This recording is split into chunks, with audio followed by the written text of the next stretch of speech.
Welcome to One Page Story Extravaganza livestream with Run C Man. I write and illustrate a one-page story every day based on ideas that come from viewers like you. Maybe today will be your idea.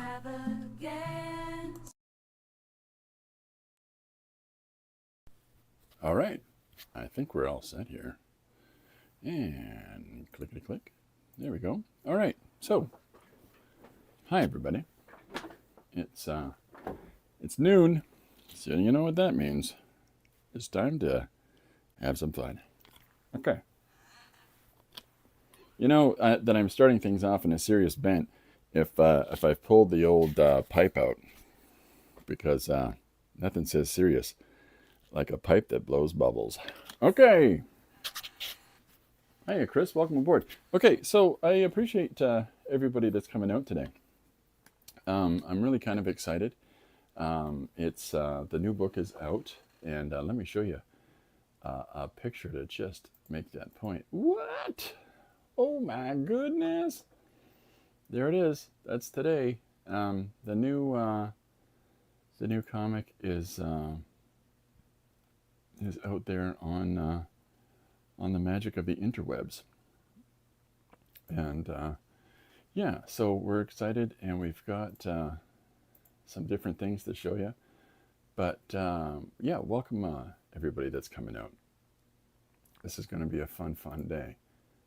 I'm going to stream for the majority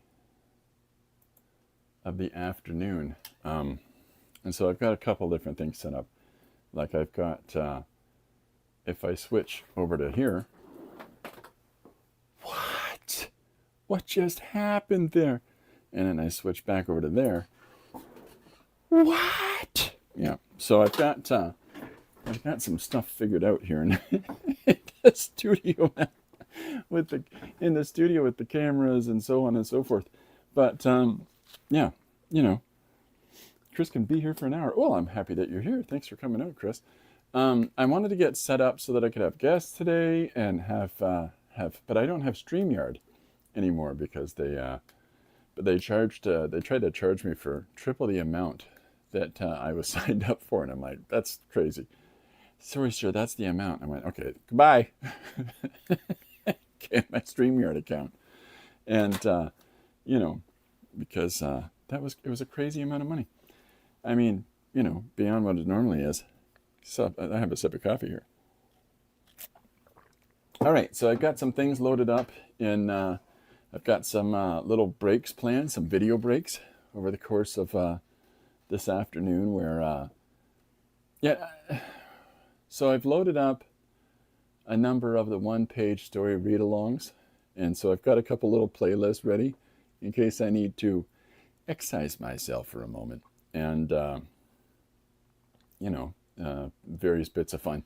I plan at one point this afternoon, because I have it set up now that where my camera is, hello, I can take it off the mount and do a little bit of a tour of the studio and a bit of a walkthrough and a sort of a Q&A.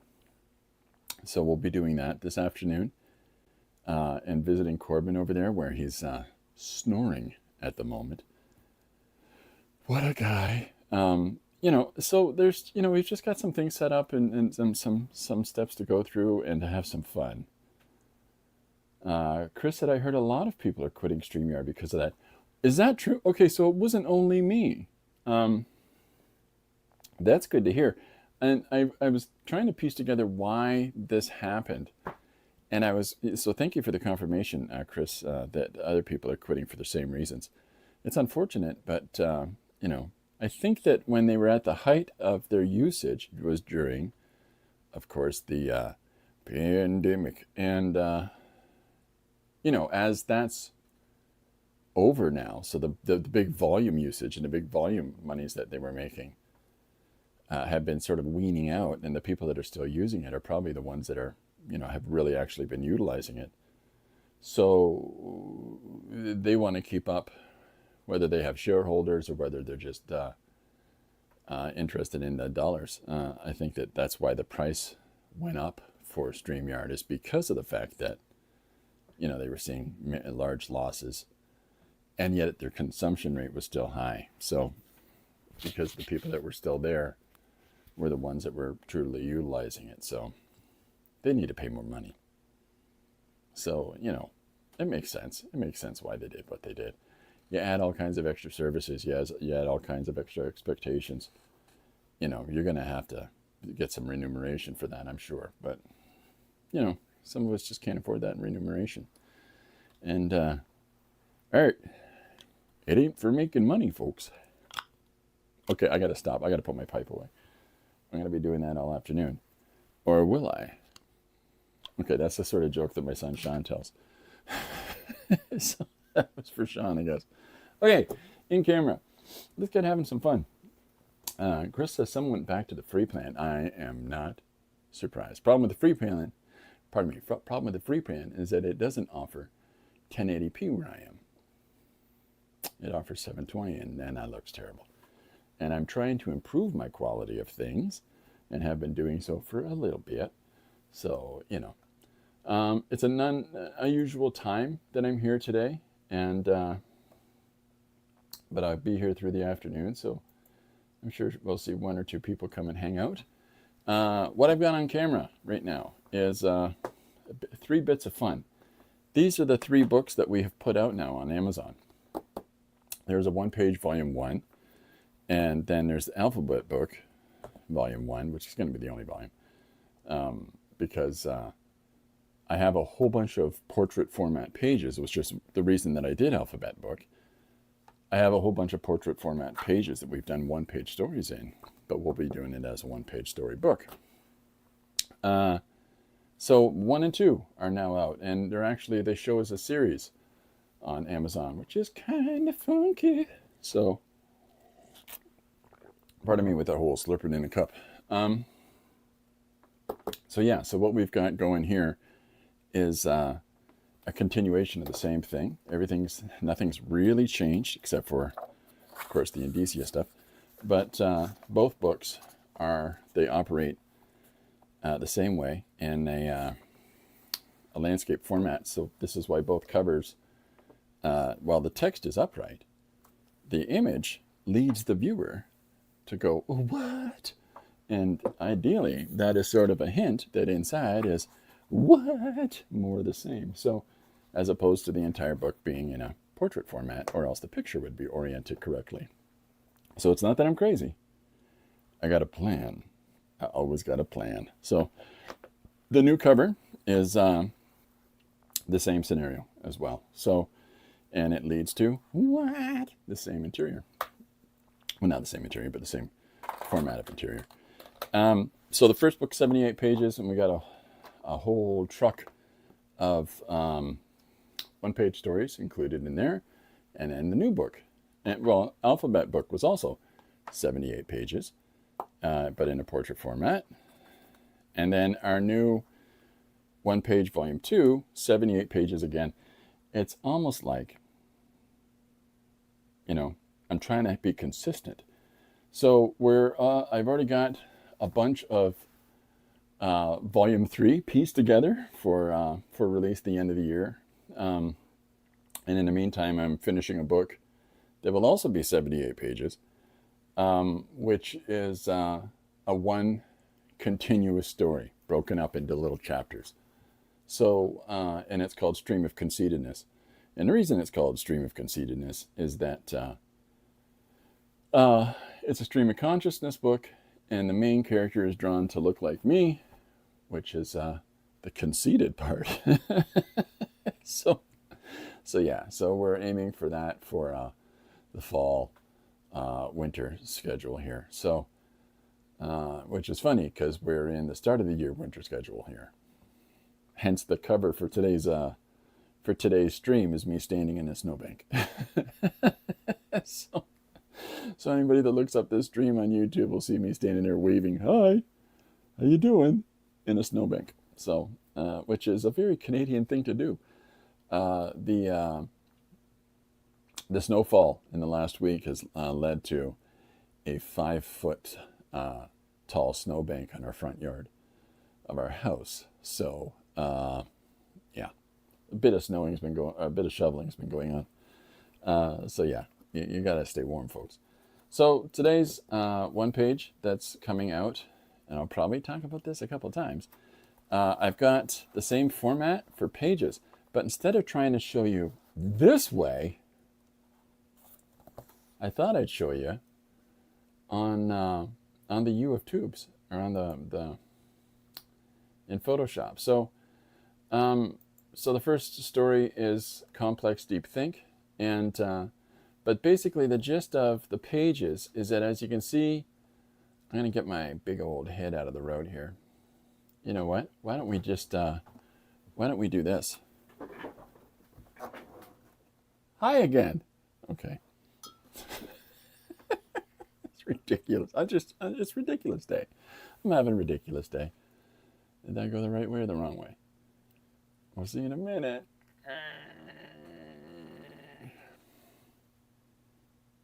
Waiting for the camera to move. Okay.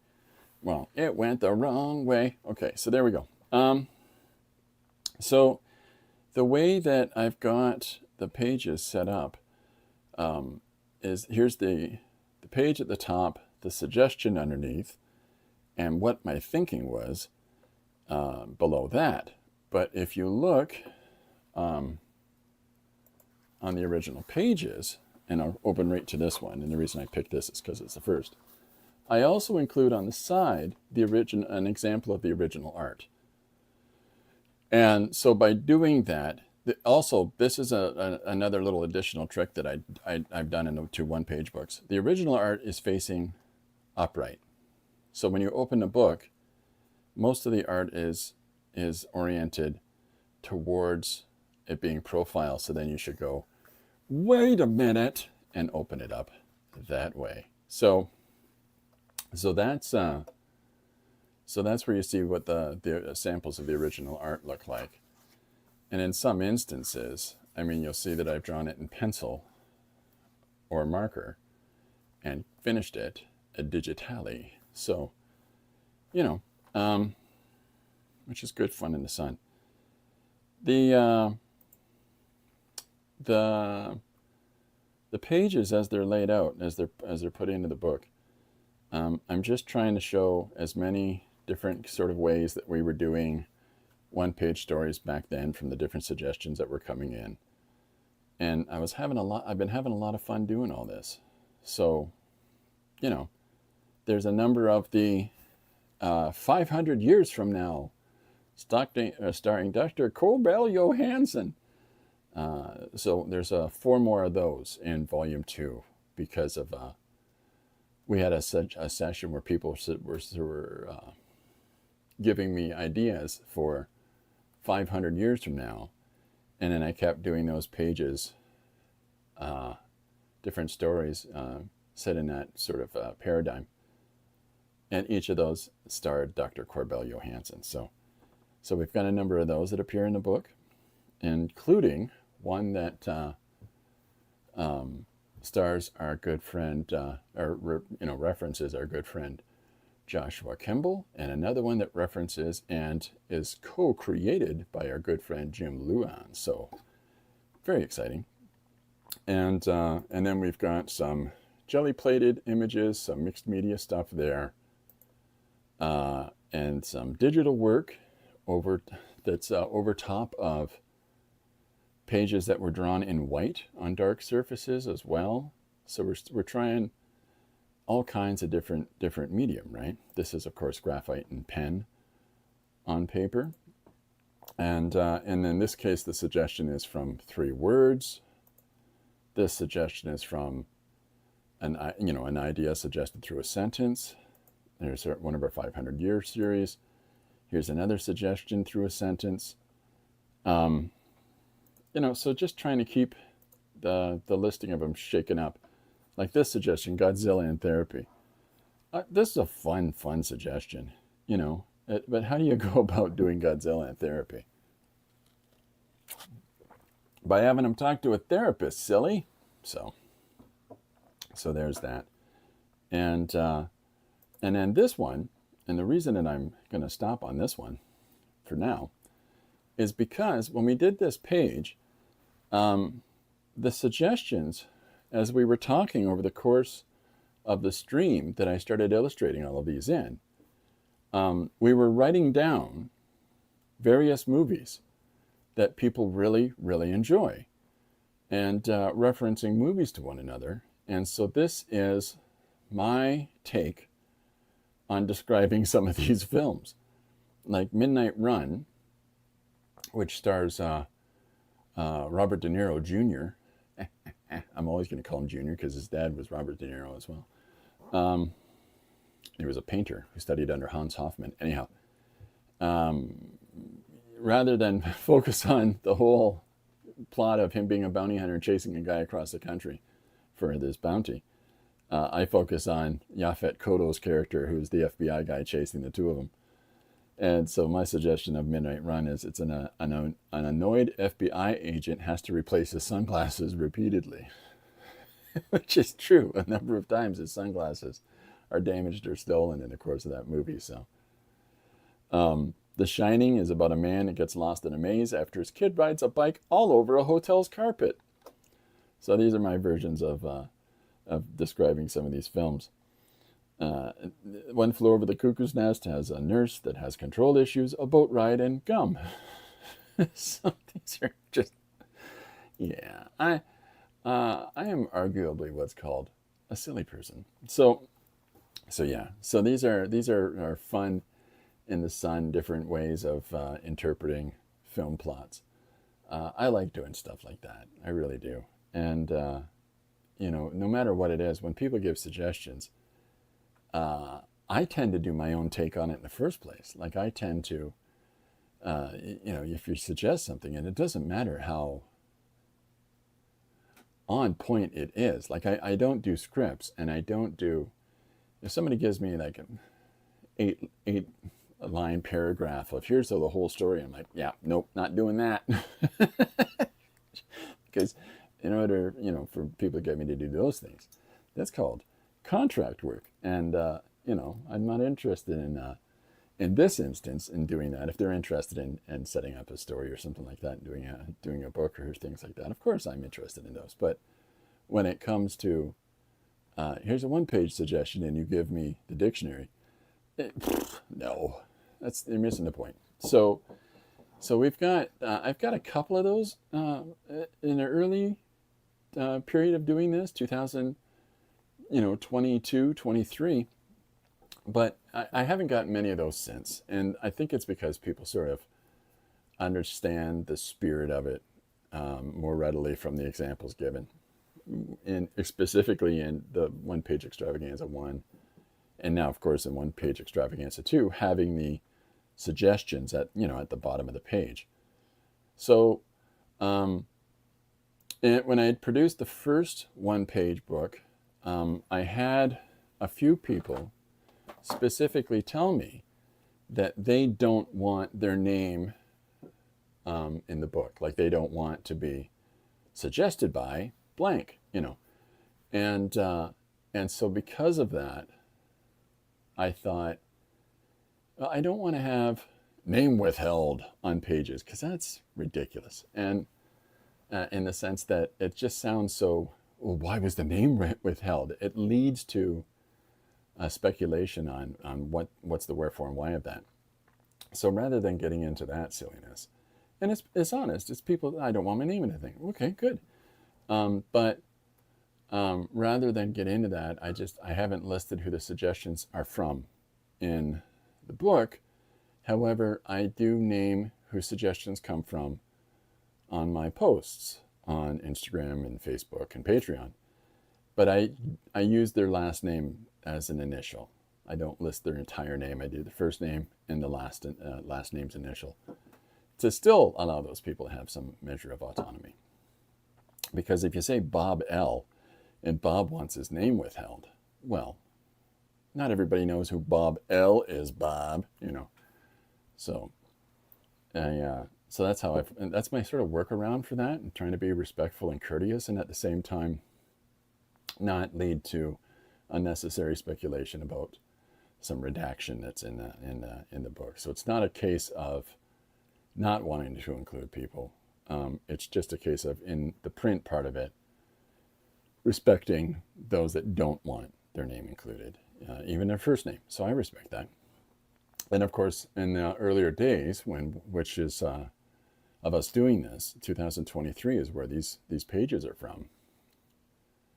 I was getting not email handles, like Instagram or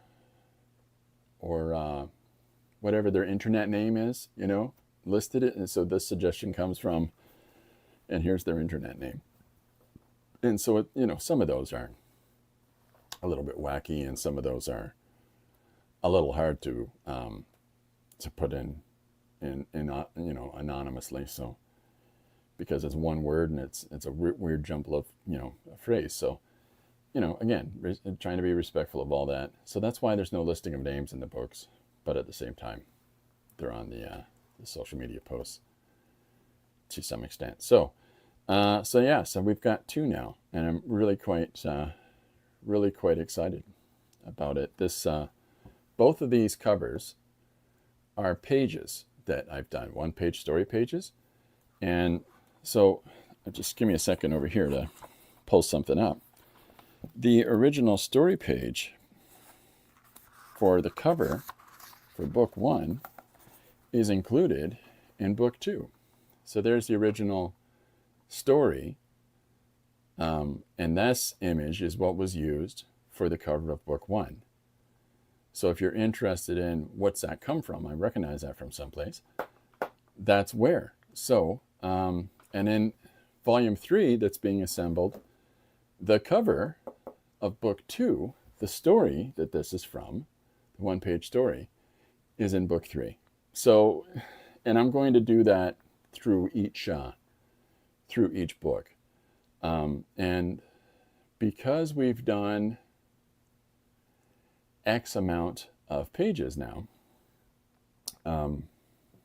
we did over 700 pages within 2023-24. And so because of that, we have a lot to choose from. So, ideally I'm trying to get at least one page from most people that have suggested a page. Like I'm trying to get as many as I possibly can so that nobody feels like they're left out of that process. It can be challenging. Especially there's a few instances where I felt compelled to do more than one single page, and I just kept on to do a 2, 3, 4, 5 page story. So that's where next year we'll be putting out the multi-page, or the short story extravaganza, I think is what we decided on it being called. And short story extravaganza has a number of the short pieces, so that that have come from people's suggestions. And so eventually we're going to try to get everybody's, at least one suggestion from everybody included in things. So, but over 700 pages, it's going to take a little bit to do that. And I don't want to over inundate everybody with, here's my next book, and here's my next book. And because that's ridiculous. And that's not why I'm doing what I do. That's not the principal motivation of why I do what I do. So you won't see, 19 books released this year or anything like that. It's because it's just kind of not fair. 2 or 3 I think is comfortable, and in that way, we try to keep it moving along to try to get as many people suggestions put out as we can, but at the same time, not over inundated everybody with the expectation they're going to buy a million things. So that's the sort of logistics behind all of that. Chris says, keeping everyone happy is hard. Yes, indeed, it is. It can be very challenging to do. It's if you've ever. So I can think of, any time that we've got, well, nowadays it's our grandkids in the back of the car, and as we're going someplace and we will suggest, hey, we're going to do this thing, you're never going to get a unilateral agreement from everybody that's in that car. There's always going to be at least one kid that goes, oh, I don't wanna. Always. There's always at least one that says, no, I'd rather, and some arbitrary thing. And yeah, so, but you can just make an effort, try to do your best. And so that's all I'm doing. Okay, so yeah. Now, I've got a couple things lined up for today. I've got, I've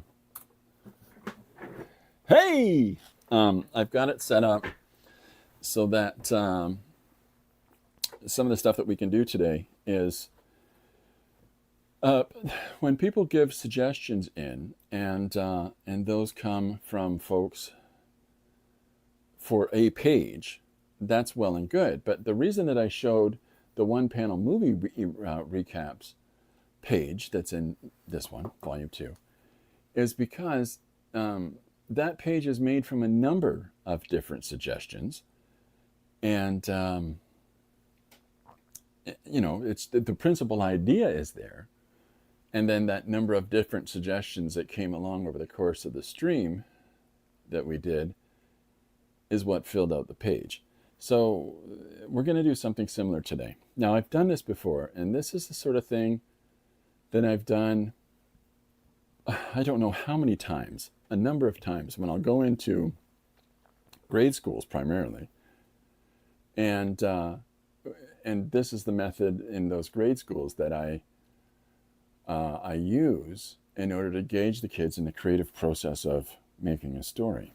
And so I'll usually suggest to the kids that are in the room, okay, so who's the main character of our story? And I'll turn around and you get the occasional hands. And then by the time we're halfway through this page, the suggestions will be coming hard and fast. So I've got enough for 6 novels, but we try to do our best to put them all in one, which is how I'll get stories where the structure of it is a horse who plays hockey, and he's the goalie, and his team is having the big face-off, the big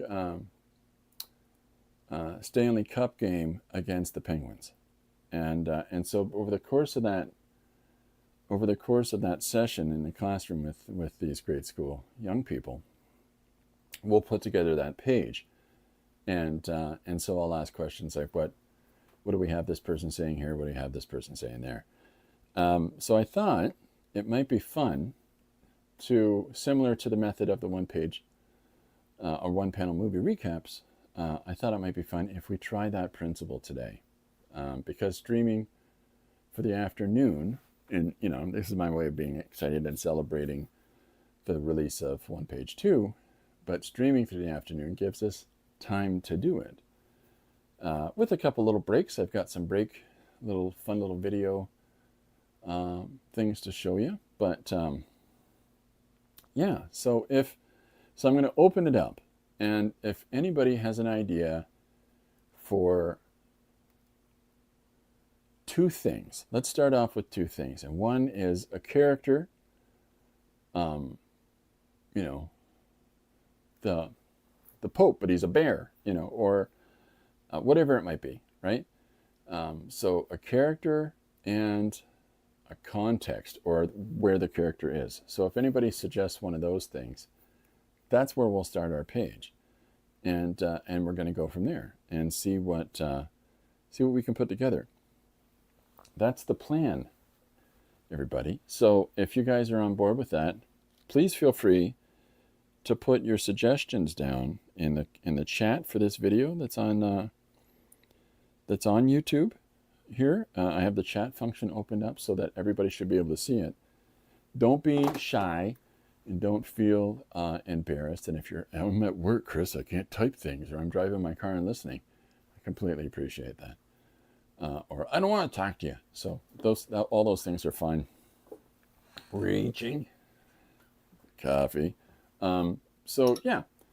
So as soon as we get some of that stuff coming in, we can get started on our page. In the meantime, I'm going to do a dance. No, I'm going to spare you that.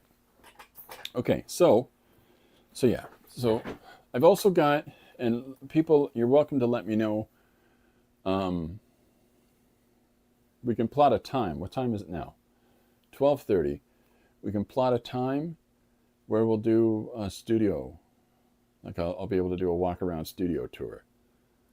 And that way I can talk about process of making things and the space that I have organized to do so. I just want to sort of spend today having fun. Chris says, I'm a bit dry of ideas right now. Lots of pending administrative files to complete. So I'll be a bit behind. Oh, well, oh my goodness. All right, so there's our first suggestion.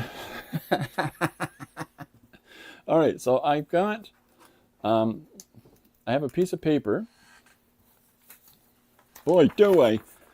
So here's our piece of paper. And I'm going to put things down as we go. I'll watch the replay, of course. Maybe add comments with ideas. Oh, good fun. I'm looking for a nice marker. There we go. I got a Fidenosuke pen. So Chris's first suggestion, I'm going to use this.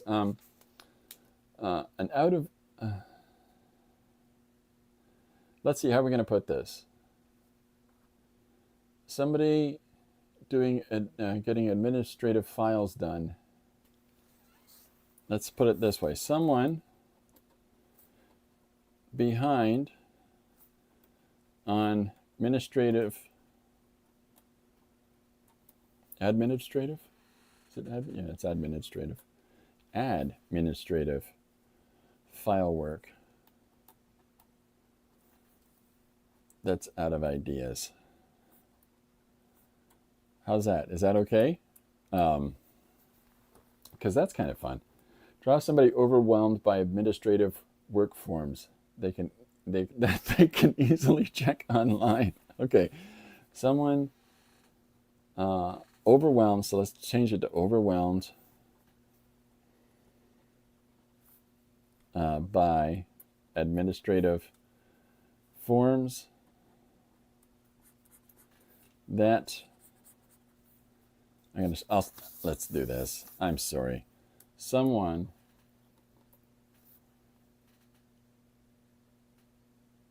overwhelmed by administrative forms. Sorry for the bouncy camera.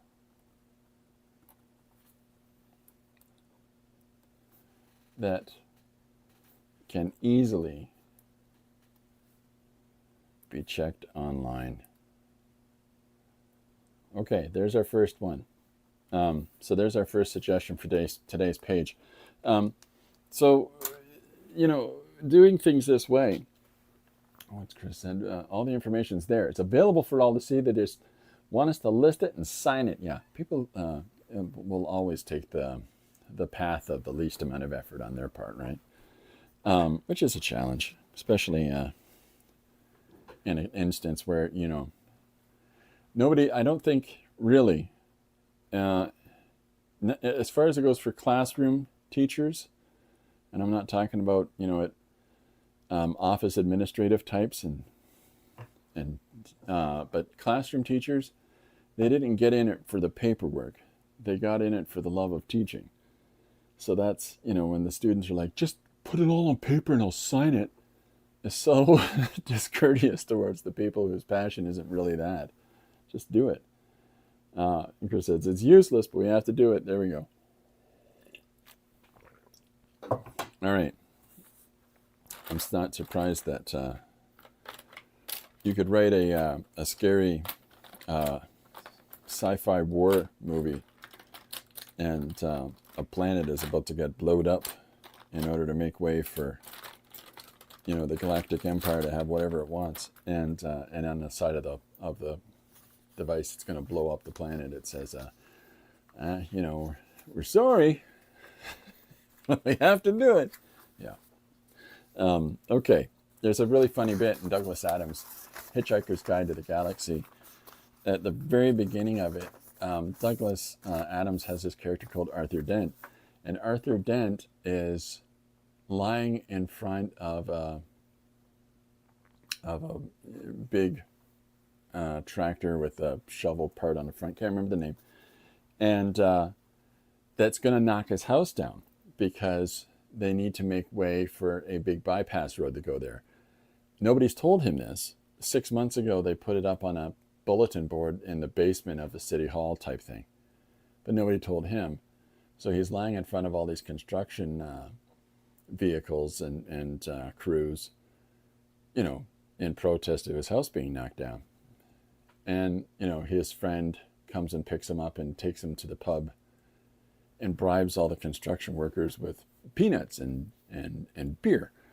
And while they're at the pub, this spaceship fleet arrives around Earth and announces through every surface that they can,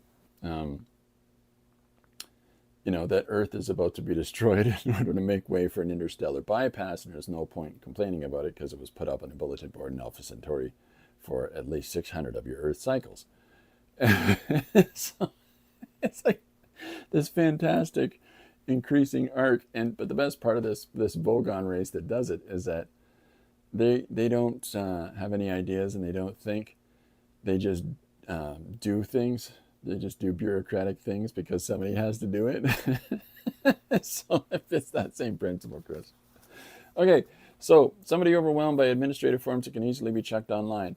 All right, so we've got a couple of different perspectives that we can take with this. So in the case of our... Oops, somebody misplaced the memo. That's really funny. So if you're not able to see the chat, and hopefully you will be, that's Chris saying somebody's misplaced a memo. But feel free to add suggestions to this as we go along. Like if you see somebody filling out paperwork and then you imagine a weird little gremlin creature doing a dance on the windowsill as they're trying to focus, feel free to suggest whatever, And the whole point of today's page is that I'm going to have to do those things as we move along. So with that in mind, it should keep it open and interesting for us to see where we can take this story. So by all means, feel free to suggest anything into the comments towards our story as we move along. So, sorry, I'm just checking. I'm going to be checking my blood sugar through the course of today just to make sure everything is well and good. And when I do the studio tour, you will see my little snack center. I have a snack center so that I make sure I'm staying on top of things. Yeah, okay, so we've got our place to start from. Okay, so I'm going to, there's our suggestion, and we're looking for what is next. All right, so there's the next hash point there. So if people think of anything as we're working, I'm going to put this over to the side. So if anybody thinks of things as we go along, let me know, and we'll start adding those in. And you're more than welcome to add more than one thing in. Can you see? I'm going to move the camera. Oh, I see what I did. I moved my light. I'm working with a zoom. Zoom things, like when you touch screen stuff, my touch screens are always a little bit challenging for me because for whatever reason, they don't like me. I don't register like I could be.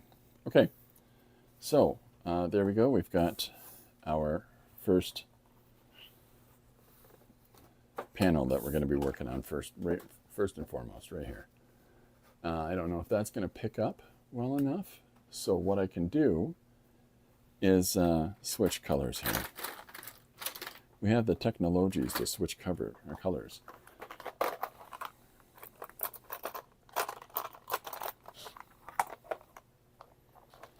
I thought I had a different...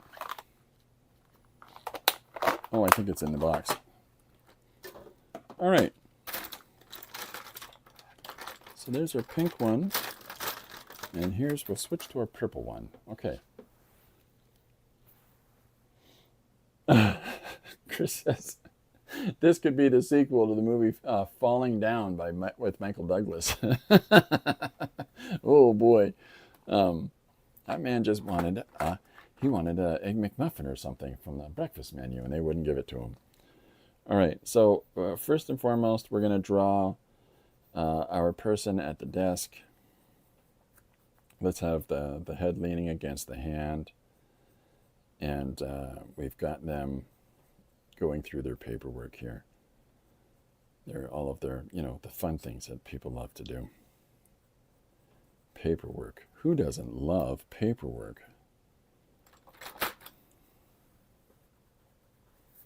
I try not to use my buzzing pencil as much today. My buzzing eraser, sorry. Just because, it's very noisy. Okay, so we've got... Let's do our first arm, and we'll have their head leaning on their hand as they're overlooking their paperwork. Sorry again for the little bit of shaking. A very chunky pile of to-do on a tray. Okay. Very chunky pile of to-do on a tray. There we go. We'll get that in there. That's good fun. All right, so this is one of these Pilot pencils that I bought. I bought a set of these recently because I can't remember the name of the brand now. For heaven's sakes, the company that I've been using for the color erase pencils, they are discontinued, which is problematic for a person who draws with them a lot. So I had to come up with something in the interim, while I was using the last of the standard color erase pencils that I had, so that by the time that those are through, I've got an alternate plan here. And so what I discovered was these Pilots. And, well, I still have a few of the pencils left. I've transitioned over to these Pilots. I like the type of lead that they have in there. It's really comfortable for me. I don't really... I'm less precious than I am when I'm working with traditional graphite.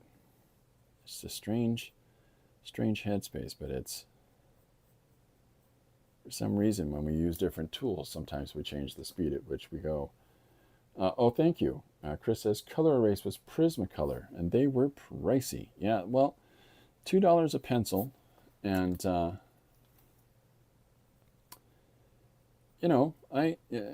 I got a lot of use out of them. There was a shop here in London that sold them, and as they were becoming discontinued, the shop said, well, we're just going to clear them all out. So I went in and tried to buy as many as I could of what was left.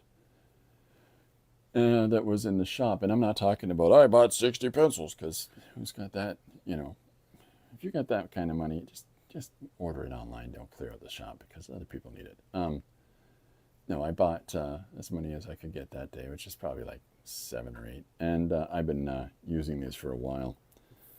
And I had some already at home, so, well, they're mostly gone now, and the ones that I have left are some pretty random colors. In the set that I got, there was 8 colors there, and one of them was yellow. And so the page is that I did this with was on a heavy blue cardstock, and I drew in the yellow pencil. But that's the page that I did. I think it may be the last page that I posted. I've got a couple things to post. I got a little bit of catching up to do right now. But okay, so our first suggestion, our first panel for today's page, and feel free to keep adding in, folks. Chris says, for us, each dollar is over 20 pesos. Oh, that can be very expensive there. My goodness. Yeah, it's not to be taken lightly how much things go up in value from one place to the next. That's for sure. All right, so let's put the hair in here and get the head resting on the hand. Little Tinkerbell haircut. I've been watching a lot of, Korean, like Joseon era mythology, mythological shows and kung fu.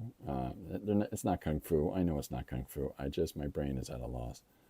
But the sort of magical where everybody can flit across the trees and fight the giant snake monster, and just fun information to have playing in the background in the studio. And so it's got my head going into weird places when it comes to clothing that I'm drawing on people, because I keep wanting to draw these fantastical outfits or based on history and mythology and Asiatic cultures. And there's a 19% extra for each item you import if it's over a certain price. No more material from the US for a while. Ouch. That's not easy. Boy, oh boy. Sorry that you're having to deal with that. Yeah, there's a lot of change going on in the world. It's going to be interesting. So here's our teacher leaning in over this paperwork that they're having to do. Okay. And so one of the things that I want to shrink her face down just a little bit there. So one of the things that I want to do is to try to get across in this first panel about the surroundings and like the desk full of the pile of to-do things and all the expectations that are in front of them that are exasperating to those that have to go through all that administrative stuff without, choosing to do so, without, wanting to, feeling compelled to do so. And if you do feel compelled to do that, what? Anyways, guess what? That's my hairdo today. Is that right? Mine too. No, it's underneath my hat. Yeah. Yeah, that's fun. That's fun. Well, that works then. It's almost like we're channeling your frustration into the panel. It's ideas. This is the thing about the one-page stuff that I enjoy that I think might seem a little contrarian to some. Ideas are wonderful, right? And in the broad consensus of that, like the whole idea of this notion or this notion, and this is the path that I follow, A or B, or whatever the path. And I tend not to look at the exchange of ideas outside of that path. To me, seems kind of a little limiting, a little short in that regard, because you never know the potential that you can have for story otherwise. Like, think about, okay, here's a notion. The never-ending story. Okay? In the never-ending story, it's about a young boy who is reeling from the loss of mom, I believe, and loves reading and loves that kind of escapism. Ends up in this strange bookshop and manages to get a hold of a copy of this fantastic book. And as they read this said book, it takes him off to this fantastic land where he's actually witnessing and experiencing the world along with the main character. That's a fantastically fun idea. And you know, you get into your fantasy world that way, where you're experiencing the world of these fantastical things that are happening, and through the eyes of this young child that you're reading the book through. You know, you're reading them reading the book of the adventure, and it's so immersive in that way. That's a layer of interesting sophistication that you wouldn't have if you just start telling a fantasy story. But by just stepping out and having the real world happenings external to the fantasy story itself, and we're brought into that, and we can associate more readily with him being chased by mean kids at school than we can associate with being on a horseback fighting against a giant wolf. So I think that's kind of compelling. Chris says, I like the never-ending story. The only scene I can't go through again is the horse dying in the swamp. Oh yeah, no, that's phenomenal. It's a phenomenal scene, especially when in the film, I can't remember if this is in the book. In the film, when Atreyu loses his horse, the boy who's reading it, Sebastian, is crying as well. I think that's a genius stroke of storytelling there. It's similar in the same regard to the film adaptation. Is it William Golding? I think William Golding wrote The Princess Bride, and I can't remember who wrote Neverending Story. Maybe it's William Golding. Who knows? In The Princess Bride, the boy is sick, and so because mom and dad have to go and do what mom and dad have to go and do, Grandpa has come over to read him a story, while he's convalescing in his bed. And the beautiful part of that is we are engaging in this world through the lens of the narrative voice that's through Grandpa. And then every now and then there's this interjection of, oh, Grandpa, this isn't more mushy stuff, is it? I'm telling you, it's only for a moment. We'll get right back to the story. Like, it's okay, fine, as long as it's not too long.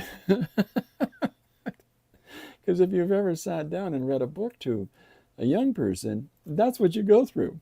You're the moment that you're getting into this piece of story, you're like, oh, there's some elements here that I can relate to specifically as an adult, and they're like, oh, that's the best. That's the best. Michael Ende, he wrote it. Okay, thank you, Chris. Michael Ende wrote The Neverending Story. Fantastic. I haven't read The Neverending Story since I think I might have read it in the 1980s. It's been a little while. It's been a hot minute. But is it maybe William Golding wrote The Lord of the Flies? I don't remember. Anywho, so yeah. So good stories can have these extra layers of ideas that are incorporated in them. So when somebody says, here we are having a person doing office work, I see absolutely nothing wrong with the next panel having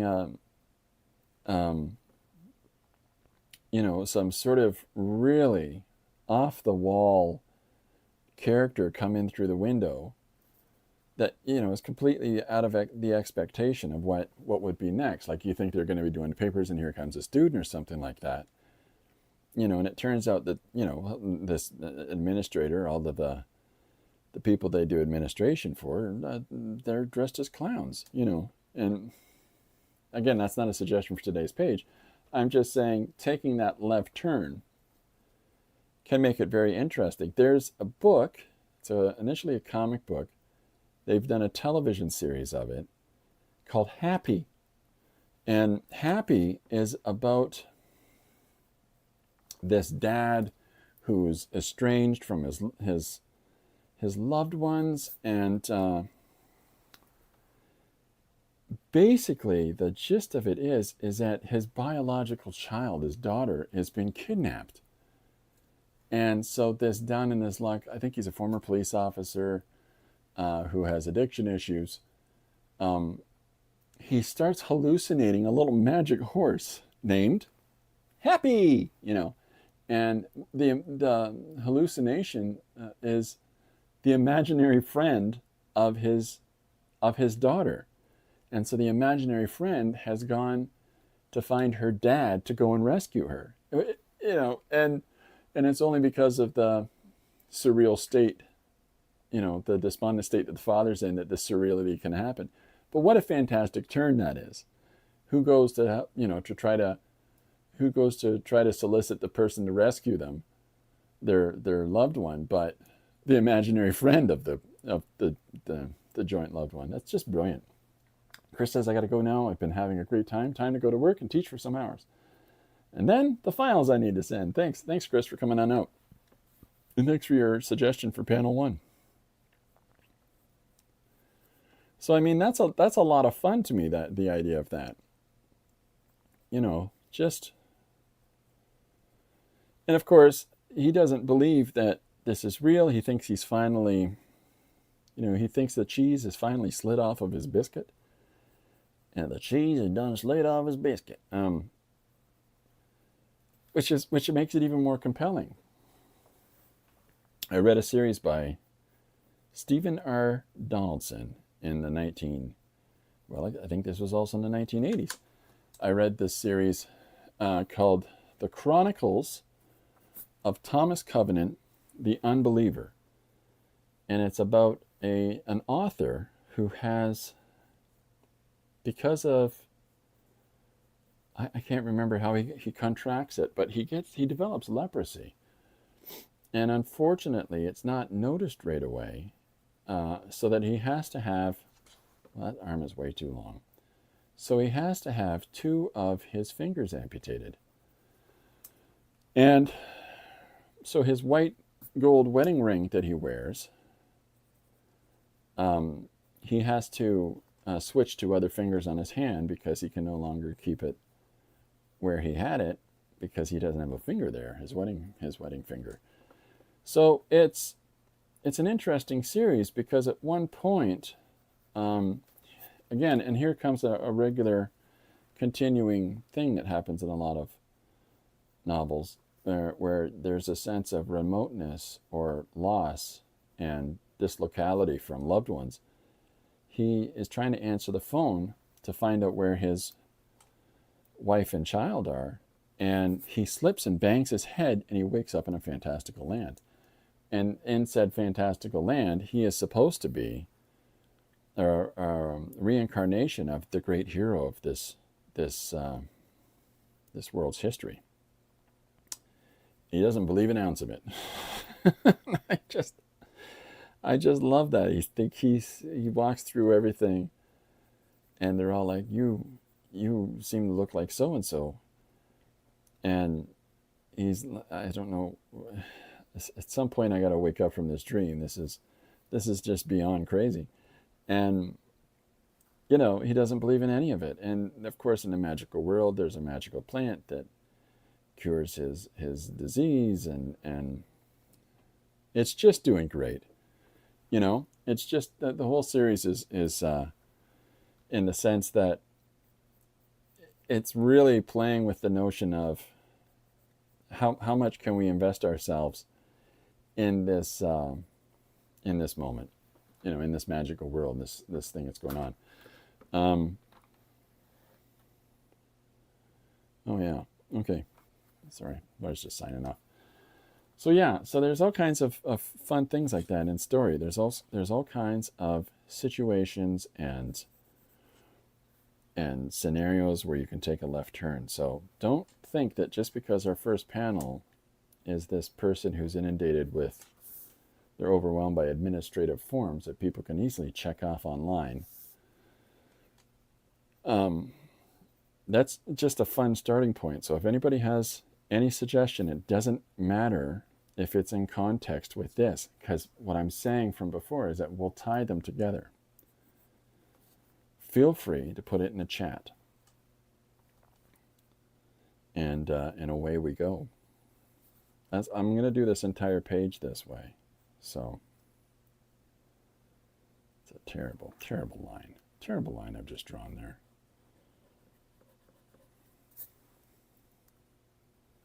So yeah, so the whole idea of today's stream is not just to talk about, the brand new shiny book that's just coming out today, launched today, da-da-na-na-na-na. Take a look at that. But it's to do a complete page together here during the stream. So based on the suggestions that are coming in. So if somebody just types in the word frog, I got to figure out how to put the word, figure out how to put a frog into the page. What does a frog have to do with anything? You know.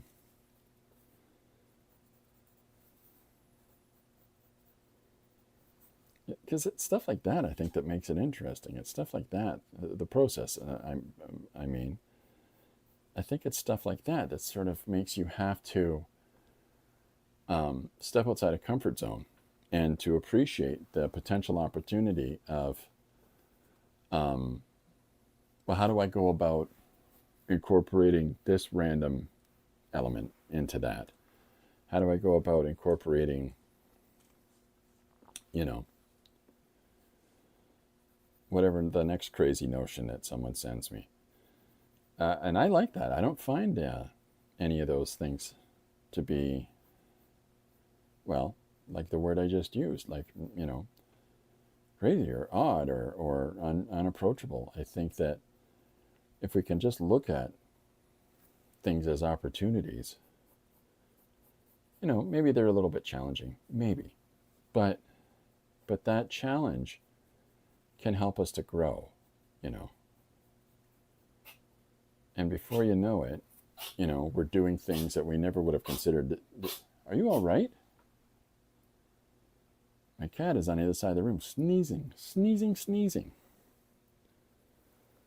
So these challenges that we find in these suggestions and things, they enable us to sort of step out of our comfort zone, to try new things, and to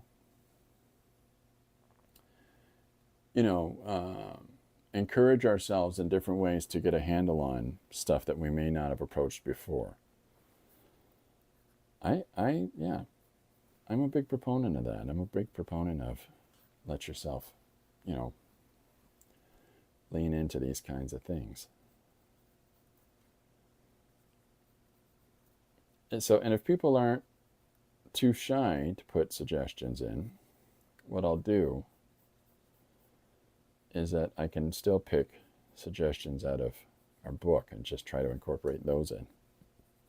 So here's an in tray. This was also very chunky of to-do on a tray. So there's our chunky pile of to-do things. And let's put a laptop. Is this? Yeah, laptop. Says the man who doesn't have one. What is the laptops? So here's our laptop going on. Little skinny little one here onto the table surface. That's keypad. So there they are doing their schoolwork, administrative marking nonsense. That's important, I guess, It is important that ideas are transferred along. That's the whole process of the people going to further education, is that they're trying to absorb the required information in order to have a comprehensive understanding in whatever the course they're taking. But so that makes sense to Mark. Did you receive the information that I gave you?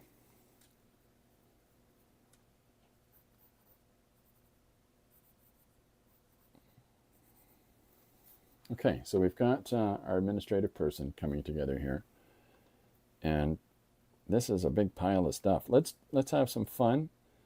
I've got a lamp on the other side of the room at Lori's desk. I have a desk in my studio that when my wife comes downstairs to help me organize, which is what she's been doing this weekend. And thank you to her for that. Boy, oh boy. They take a lot of work. Anyways, we've updated all of our social medias for my bio and so on and so forth. And she sat down through all of that with me and helped me get all of that sorted out and updated and so forth. Okay, so here's our lamp going in.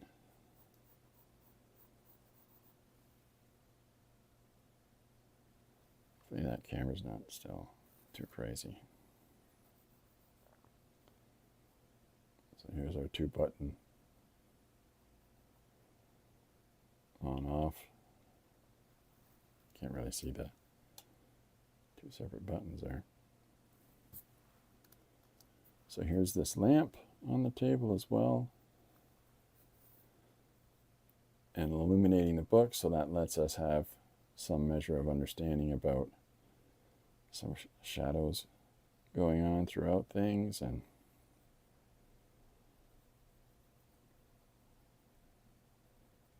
just to make our environment a little more interesting.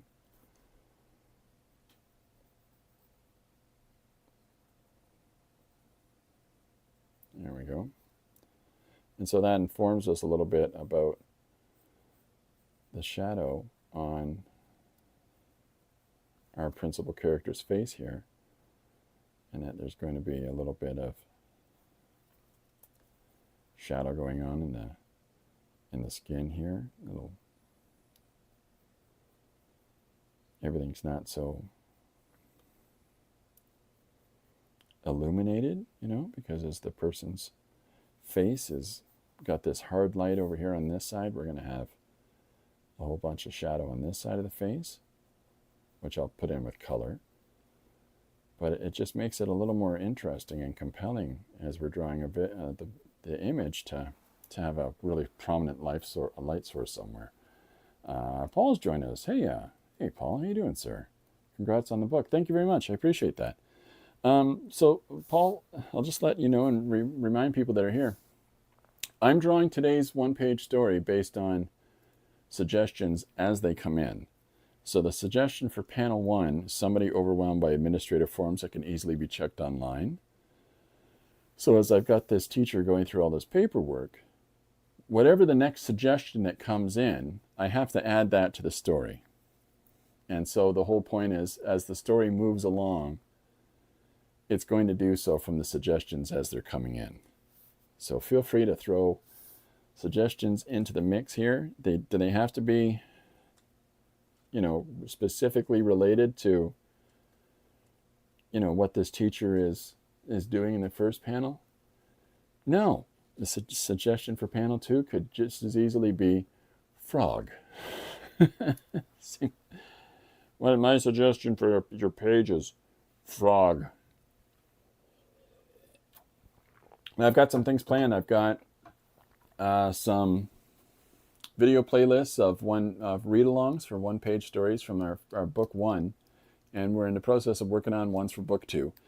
But what the read-alongs are is I take a story and I sit down and I record a voiceover where I read said story in the voices of the characters that are in them.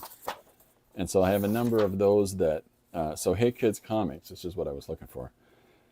There's a one-page story read-along where I read this page in the voice of the narrator, so panel by panel. And so I've got some playlists of those coming up, and we're working on some of those for number 2. So, but there's a lot more fun. And we're going to do some of the same things with number 2, where if people, we really appreciate, when people do like review, if they get a copy of the book or hold a picture up of themselves, I'll send people digital prints. And so we're going to be doing some of those things again. As people give us reviews, we're going to send digital prints out, and the same with if they send pictures of themselves holding up a copy, we're going to send something for that. And I'll do a digital print. I'll send people a digital print of a one-page story specifically from their suggestion. So we're doing stuff like that for what's coming up here. Okay, so I'm putting some illumination from this lamp, and then we're going to, so I'm just going to put some random little bits of information in the background. Nothing too defined, but the idea is that I'm trying to showcase that we're in some kind of office environment. Putting in some structural shapes in behind. They don't have to be too involved because we don't want to draw away our focus from our principal character. So don't worry about being intensely detailed in your backgrounds, because the idea is that, our focus is here, and realistically, these sections of your illustration are going to be covered up with text anyways. So if you're too worried about, well, I don't want to have all my beautiful art covered, let go of that. The whole point of working sequentially is that it's a fusion. It's a fusion of the writing and the pictures together. So have some fun with that. Lean into that. I'm going to switch one more light on, see if this helps us. Yeah, I think that lights the page up a little bit more. Okay, so our suggestions so far have been someone overwhelmed by administrative forms that can easily be checked online. They have a very chunky pile of to-do on a tray. So we've got those elements in our first panel coming together. So that's a feel-good thing. I haven't drawn a panel frame around this image as such. I will add that in during the digital process, where I scan the page and I put it into Photoshop, and then whilst it's in Photoshop, I will put the text on it and so forth.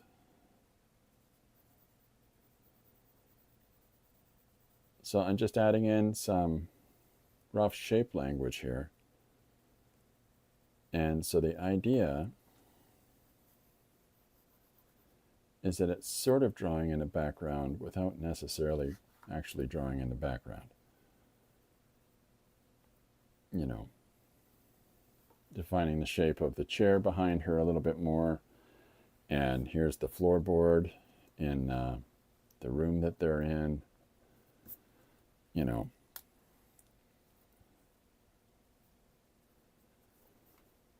Without, clearly drawing said floorboard.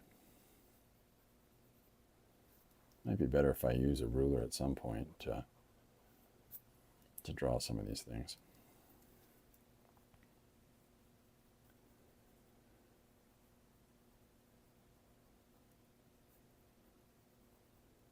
I wanted to have some guests today, but unfortunately, I haven't figured out as yet to do that in YouTube through my OBS. So because I got rid of StreamYard because they tried to charge me 3 times the amount that was on our agreement, on our contract. And so I had to say, I think it's about time that this relationship we're having comes to an end.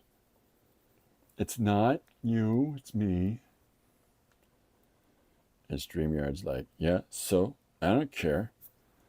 Other people are joining StreamYard, so what?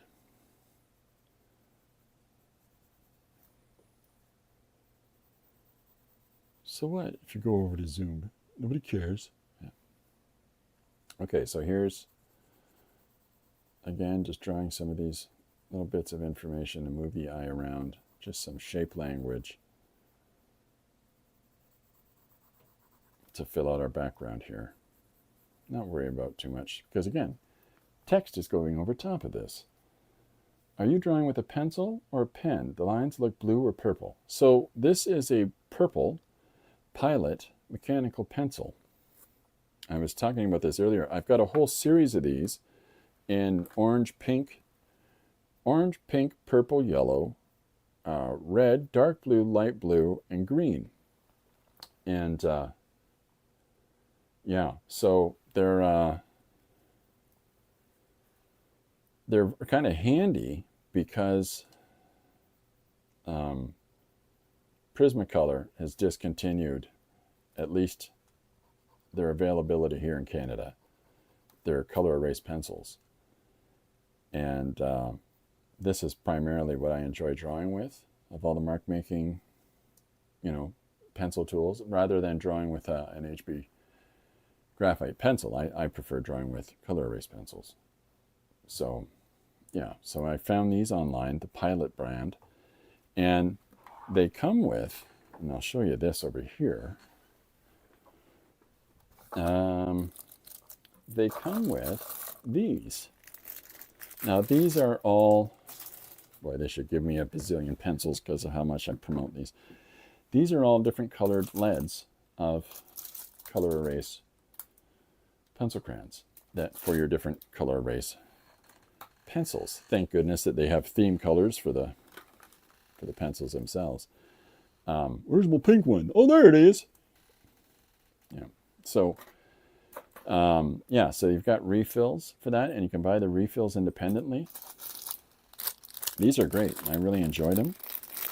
And yeah, see, there's a whole whack of extra pencils. I don't want to count how many leads are inside it, because then that's part of the way my brain works, is that it'll be like, only 6 more left. Only 6 more left, So we don't need that. Okay, here's panel 1 coming together. Has anybody got a suggestion for panel 2? An idea to continue this. Now, it doesn't have to continue the story and specifically about our narrating voice that has the teacher being overwhelmed. And I think it'd be a nice thought balloon panel to have them going, oh, students, they could just, why do I have to do all these forms when they can just check it off online? That's kind of fun. But whatever happens in panel 2 is going to further the direction of our story. So we might have a beginning point with our first panel to set the stage of here's our teacher at their desk, but our second panel is going to really enable us to see where the direction of the story is going to go. So that's kind of fun. But all these little bits and bobs of information that I'm putting down through this page, through this first panel, it's really just to sort of set the tone. Yeah. Frustration. Otherwise, we'll just go to the book and try to find something there if nobody has any ideas. And my intention is to do this all throughout this afternoon, is to finish this page. Paul says, I better check my stream bill. Oh, boy. You and me both, fella. Yeah, we found out it was 3 times the amount on the contract. They said, due to a price, a necessary price increase. So it's like, well, not that necessary for me. See you later. Okay, so here's our panel 1. I'm going to pull the camera back out. What? Is it going to do it? There it goes. There you do. All right, so you can see this is literally just the first 1/8 of the whole page that our first panel takes up. And so it's left us all of this space. Now we can have whatever comes in for the next panel, say, attack penguins from Mars. We can have them interfere. Like, one of the nice things about a color erase pencil is that you can erase out some of this information and have the imposition of the characters or the context of that second panel bleeding over top of the first one, and it pushes the narrative flow right into that second panel. This year, my home and auto insurance doubled. Ow! And he says, hurt bad, no doubt. Good heavens. Yeah, that's a kicker. That's a kicker. That can get you. We got a new car in the last year. Well, new to us. It's a couple years old, and but it's the newest car we've ever had. And usually you'll buy a car X amount of years old, but this one's new, shiny, smells great, and there's this expectation of, oh no, all our expenses are going to go, flying high, and we did okay. We did okay with that, but it could have gone wrong. So, all right. So here's our panel number 1. The person overwhelmed by administrative forms that can easily be checked online. I could continue this narrative into the next panel if no one has another suggestion. I got to get my jacket off. Just give me a sec. And it's 1 o'clock now. I think at 1:30 is when I'm going to do a tour of the studio. I've got the ability now with my camera to take it off this post here and to walk around the room with it. So it's kind of fun. So I thought what we would do today is to give a little tour of the studio and show people about. I'll go focus in on Corbin snoring over there in my chair, as Corbin does. But yeah, okay, so we've got a person overwhelmed by administrative work, and let's just continue this. Let's continue this idea until another idea comes through. I'm just going to write this. What's next? Feel free to suggest. It's free to suggest ideas. Yeah, so this is a bit random. Now, here's a fun thing. I can switch the color of the panel 8 times because this series of pens that came in gives me 8 colors. But yeah, I think I'll just keep it consistently 1 color. But I can. That's the point, is that I can, which is a lot of fun. It's a lot of fun.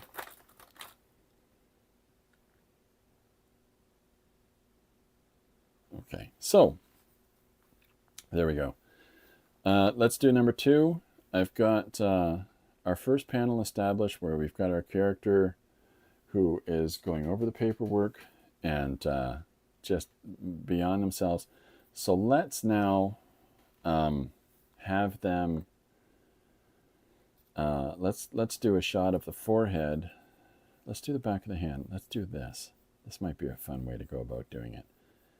Is to have the hand, okay, and then the wrist, and then what we'll do is we'll have the forearm overlap the previous panel.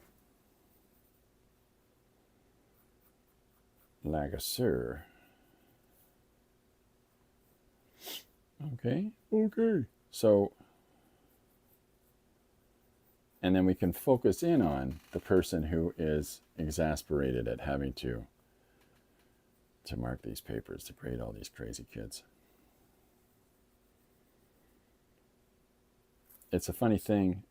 It's a universal thing, I think, where you'll say to the kids, okay, so today we're gonna, you do a little video, and let's say the video talks about this kid going to a store to get milk, and then you'll say to the kids, okay, so we're gonna do our little version of the story of this kid going to the store to get milk.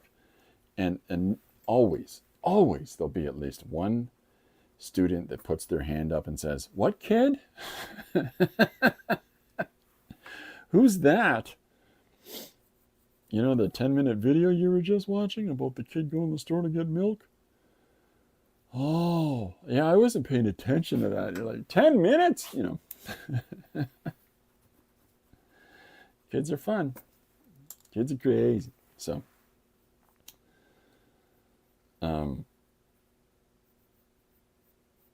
it's going to happen. It's always going to happen. So this teacher having this problem with the administrative nonsense where they have to fill out all this paperwork because a kid can't just sign their name on something online. I feel their pain. Completely feel their pain. Our friend Chris, who teaches in Mexico, is going through this today. So this last weekend on Saturday, I did a Saturday stream to talk to one of her classes, and I was very honored to be able to do that. And we talked about what is art and creativity in general, which just tends to be the thing I chat about.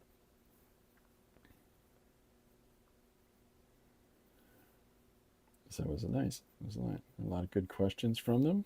Good bunch. So I'm putting our hand in here, and we're going to have the person's,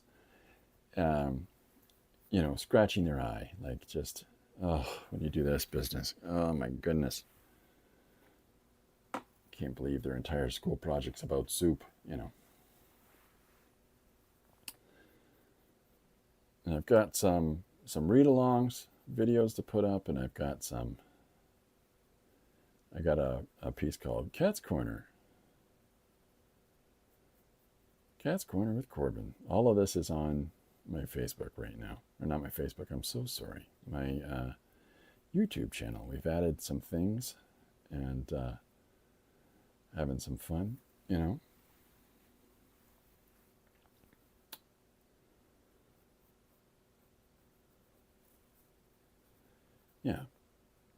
You gotta have fun, folks. If you're not having fun, boy, find a way to make it fun. I do taxes. Make them fun.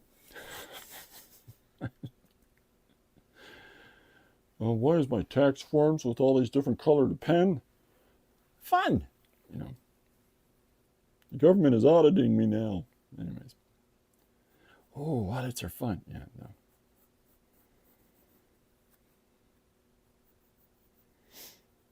So this second panel that I'm laying over top of the first one, it's our same character. In fact, it's a close-up of our character.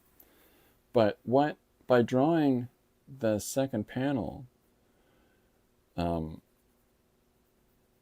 this way, so that it sort of lays it over the first panel, it allows us to maybe have, if all goes well, with our reader, to draw in a little more personal connection to the exasperation that our character feels here as they're trying to mark these papers, that they really shouldn't necessarily have to do as much paperwork as they're doing. But it's a challenge with,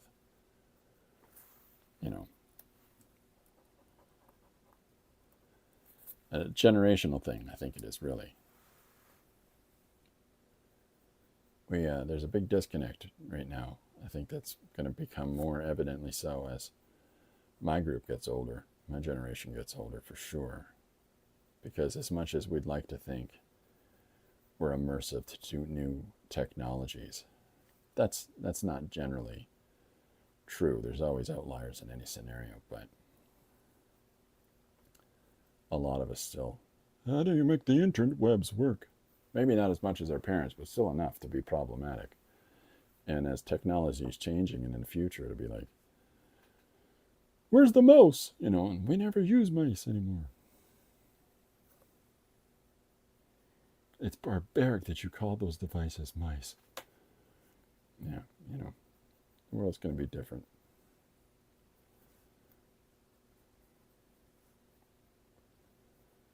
You won't even have to call cabs. You'll just think, in your telepathic link up in your brain will make a cab come to you.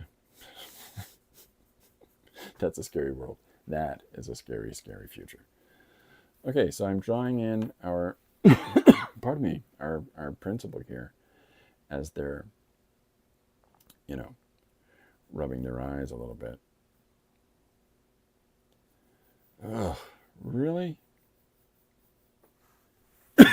Pardon me. I need a drink.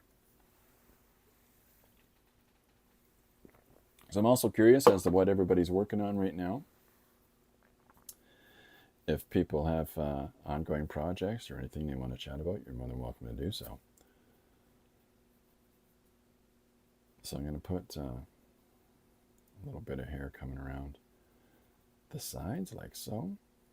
I've got yet to post today's page, and it's a mixed media page that we'd started last week, and I've got to post that as yet. So I haven't forgotten.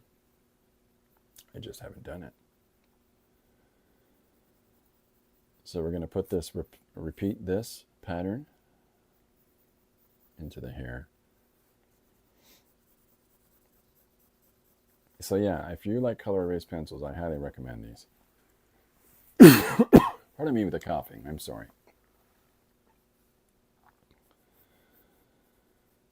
Okay, so here's our next panel. So if you have an idea, anybody that's in the stream that you want to suggest, put it in the comments or in the chat, and away we go.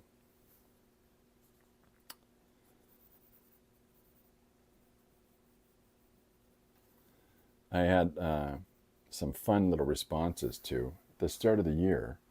Paul says, I'm working on my day job. Uh-oh.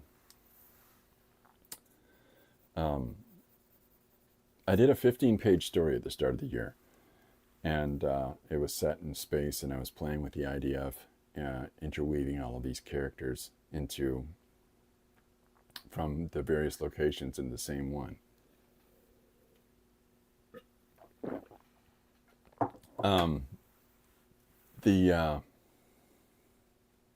The joy of it was doing this first part of this larger intentional narrative and having a resounding cliffhanger at the end of the 15-page arc. And so I really enjoyed doing that. But, of course, I need to get back to doing one-pages.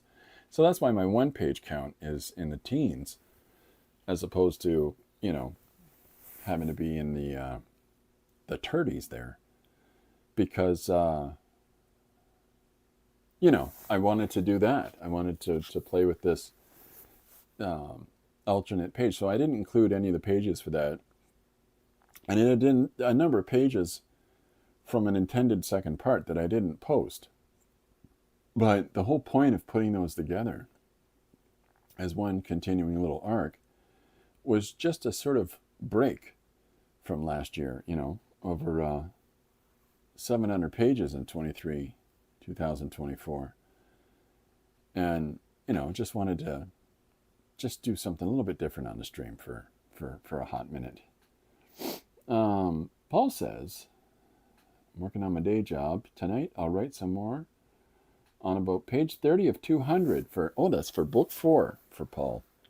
That's great. That's great, Paul. I'm happy to hear that. Yeah, we're big fans of Paul's work, folks. If you're looking for a really cool series to read, check out Paul Page's Detective Perez series. Paul, do you have a suggestion for the next panel? You're welcome to throw something at me.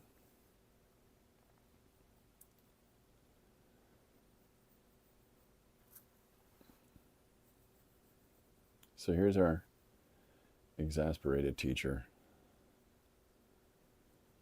dealing with all of this administrative nightmare.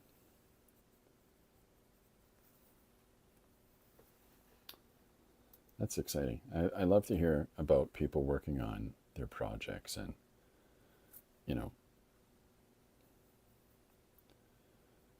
Paul's a hard-working creator, that's for sure. If you get a chance, folks, go check out Paul's work. I can show his books. I got his books here in the studio. You know what? I'll do that. How about we do that? This is the sound of me walking across my studio. So here are Paul Pate's first 3 books. He's done his Detective Perez series, and fantastic, just fantastic. Detective Perez, Welcome to Rust City. Detective Perez, oh, sorry, that's the second one, The Rust City Stabber, and Detective Perez, Autotropolis. These are great books, folks. You can find them on Amazon. I really enjoy Paul's work a lot. And, you know, I asked Paul before I got copies of these, about how many pages are in each of your books? And Paul says, 100 something. And each of these books are over 200 pages. I'm afraid it'll be totally random. I love totally random. Paul, hit me. Well, don't hit me. I'm sensitive. So I've got a page. Oh, it's not in this one. It's number 3.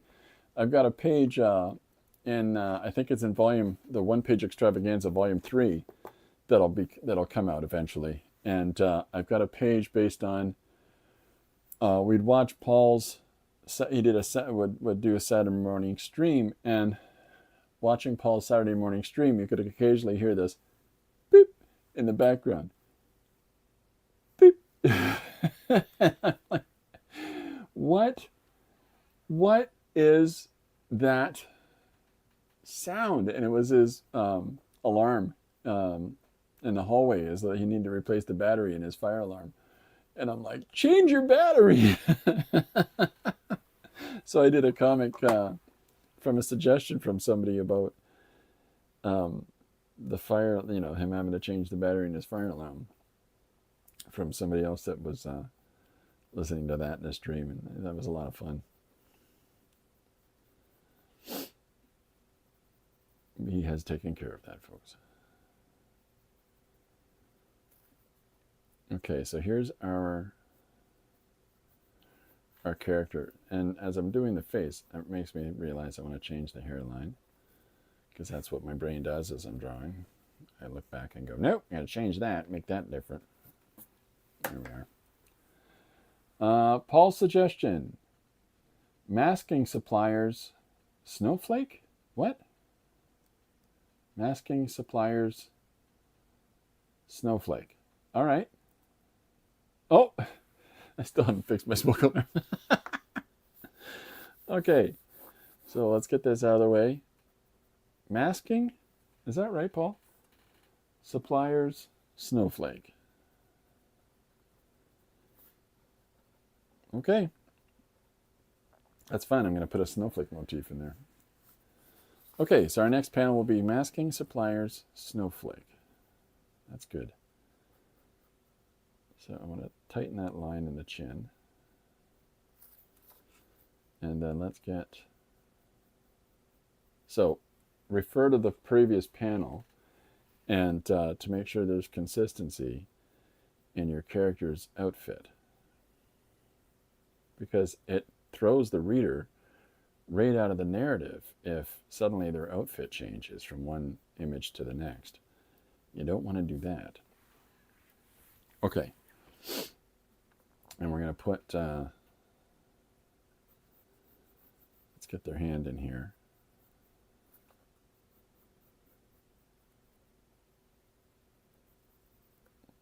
So this is, they'll be holding their hand in the foreground here, just to make some interesting shapes in the panel, just to keep things moving around a little bit. Thumb, and we'll have them holding a pen. I know it's very old-fashioned. A pen? Nobody writes with a pen anymore. Told you it's random. It's what I'm working on for my day job. Masking suppliers, snowflake. Okay. All right. Well, I'm good with the snowflakes. I got plenty of those in them. Our front yard is 5 feet deep of piled snow. the whole yard. Yep. Sorry, I keep touching my mic. Let me shift this a little bit, folks. So if anybody has additional suggestions that they want to throw towards this page, whoops, I'm so sorry. Please feel free to do so, and we'll get that incorporated in. The trick is to get it in the right angle and not jamming you in the neck. And I apologize, folks, if I keep hitting it with my big old chin. Yeah. So I showed some of the pages from the new book that are included, and I showed those earlier on in the stream, and we'll be showing those again in a little bit. The book layout for the new book is entirely the same as what we did the first time out, so that I've got the page itself, I've got the original suggestion that came in for said page, I've got what I was thinking on each page while I was creating it, what my thought process was for that, and then the final part is I give an example of the original art around the creation of that page on the side, and that's how I did one page number one, and that's how we're going to do number two as well, each one from this point forward as well. So, you know, I've added another 77 pages to the book, which is the same size as the first one, but it's all new stuff. We've got some more 500 years later in there, and we've got at least one Frankensteven in there. I did a Frankensteven last week of, what was last week's? I think I remember that more readily. I can't remember what it was. We did a Frankensteven last week from a suggestion. And then we've got another Frankensteven coming up this week from a suggestion. So we've done a number of those now. Frankensteven goes to a country jamboree, Frankensteven doing the driving test, Frankensteven going to JK class, and all of these stories, it's the Frankenstein monster, but as an infant or as an adolescent or as a young teen, and all these different life experiences as processed through the eyes of someone that looks like a universal Frankenstein monster, whose name is Stephen, and every page starts with, "Hello, my name is Stephen. This is me brushing my teeth." I don't know. I can't give you a reason as to why. So, yeah. So here's our first panel coming in,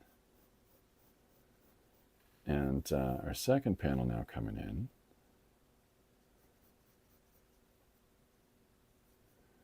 And here's our exhausted poor school teacher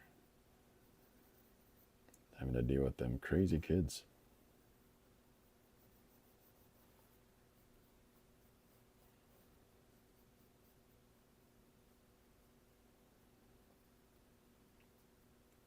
So I'm trying to keep the ear shape the same,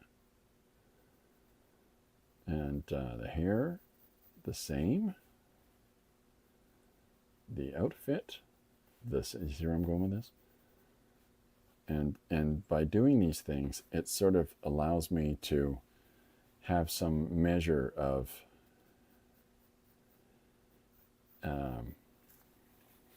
easier comprehension for the reader. It's all about the reader looking at this and realizing that's the same person close up. So, and we can continue this panel through to there, and then just disappear that out as we go across. So our next one is masking suppliers.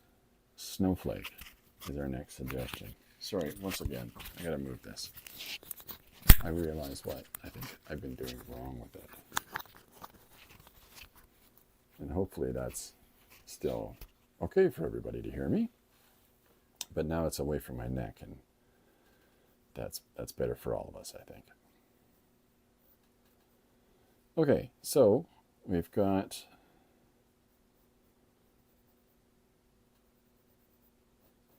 there we go, that's what I was missing.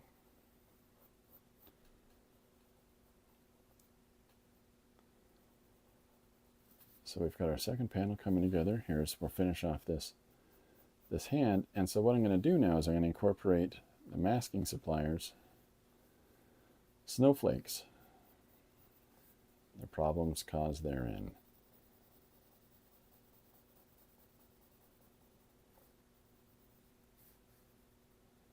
Okay, so our character's hair is up in the bun. And so because we've got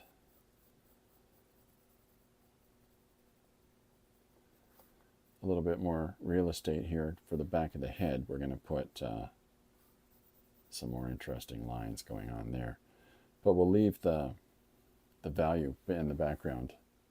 My suggestion is so bad. I'm sorry. No, it's not so bad. The whole point of the randomness of suggestions coming in over the course of something like this, it's the same as when I'm in front of and this is the principal method that I'll use in how to tell a story on a page with grade students, is that I take those suggestions from the room as they come in. And so I'll get, can you draw a horse? Okay, so we got a horse. What's the horse doing? And the next little person in the classroom puts their hand up and says, they're a goalie on a hockey team. So now I got to draw a horse as a goalie on a hockey team. And they're trying to win the Stanley Cup. And then another kid will say something like, which is full of cheese. But they have to beat a team of Penguins first. And, not the Pittsburgh Penguins, actual Penguins. And so I have to try to structure story out of that with the kids and dialogue out of that with the kids. And so oftentimes they'll say, okay, so what do you think the horse is thinking while they're in the net? So I'll draw the horse in the net, and then I'll overlay, the textual element on that about, boy, I hope those penguins don't slip and slide their way across the ice at me. Something like that. So the randomness of suggestions is fantastic, because what it is it's actually liberating. We've got two panels. Someone's overwhelmed by administrative forms that can easily be checked online. There's a very chunky pile of to-do on a tray. And then our next suggestion is masking suppliers and snowflakes. So here's a fun aside. Now, I keep a ton of these stencils that I'll pick up, here and there. And so the beauty of stencils is the facility that it allows you for a quick insertion of something without too much thinking. And so I can take a suggestion in a literal way, and I'll show you an example of that. But I've got this snowflake stencil, and we're going to utilize this as we insert the masking suppliers aspect of it, but we've also covered the snowflake part. So here's forest jungle critters run from a volcanic eruption. So here's the perspective of all those animals running from a volcanic eruption. That's pretty straightforward, right?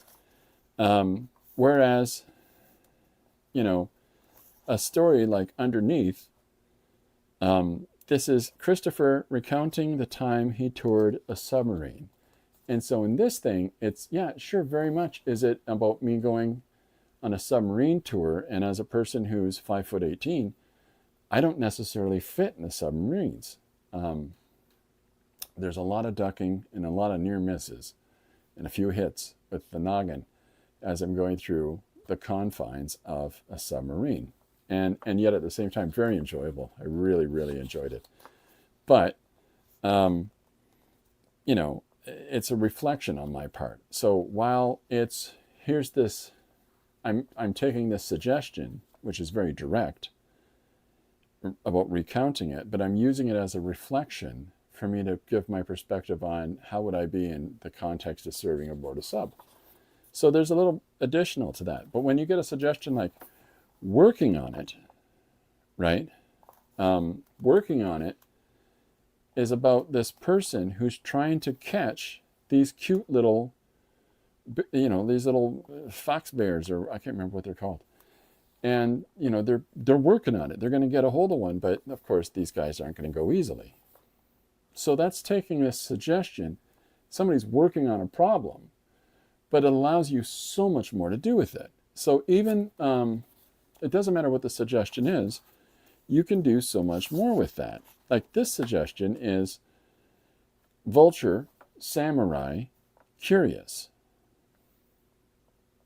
3 words. And so what you do with vulture, samurai, curious is fairly open-ended. And so sometimes it's the great liberation of what at first might seem a very strange suggestion can open up all kinds of avenues that you might not necessarily have considered if somebody, said, can you draw a picture of a curious samurai vulture? Okay, why is the samurai vulture curious? What's he curious about? It sort of leads things along, but when you just have vulture, samurai, curious, it allows you to make those connections. So there's a joy in that I find from working from one page, like suggested ideas. So I'm going to take our stencil pattern. And so what I'm going to do is this. I've got this paper that I'm putting our notes on, okay? And so what I'm going to do with the stencil pattern is I'm going to put it on this extra piece of paper. And so when I scan this now, and the page, and I'm going to take this pattern, and because the challenge is, of course, the positive and negative aspect of it. But if I put this pattern on this paper like so, when I'm scanning, I can then convert this dark line to a lighter line. And I can overlay it onto our surface. So that's one possibility. Now, another possibility is for us to do a similar kind of thing,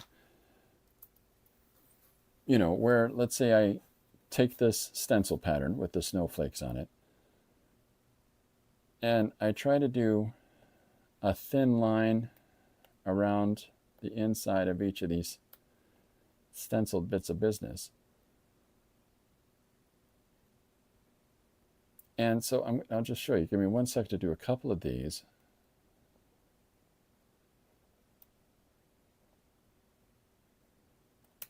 Okay, so there's one. All right, and then we'll do another one here.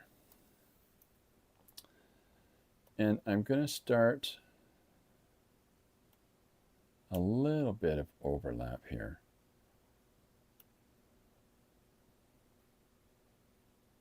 So I can see that I've incorporated some of the other snowflake in here already. These two are connected. Now, if I take this, okay, so I've got a couple snowflakes here, but rather than, what I'll do is I'll fill in that area around the snowflakes.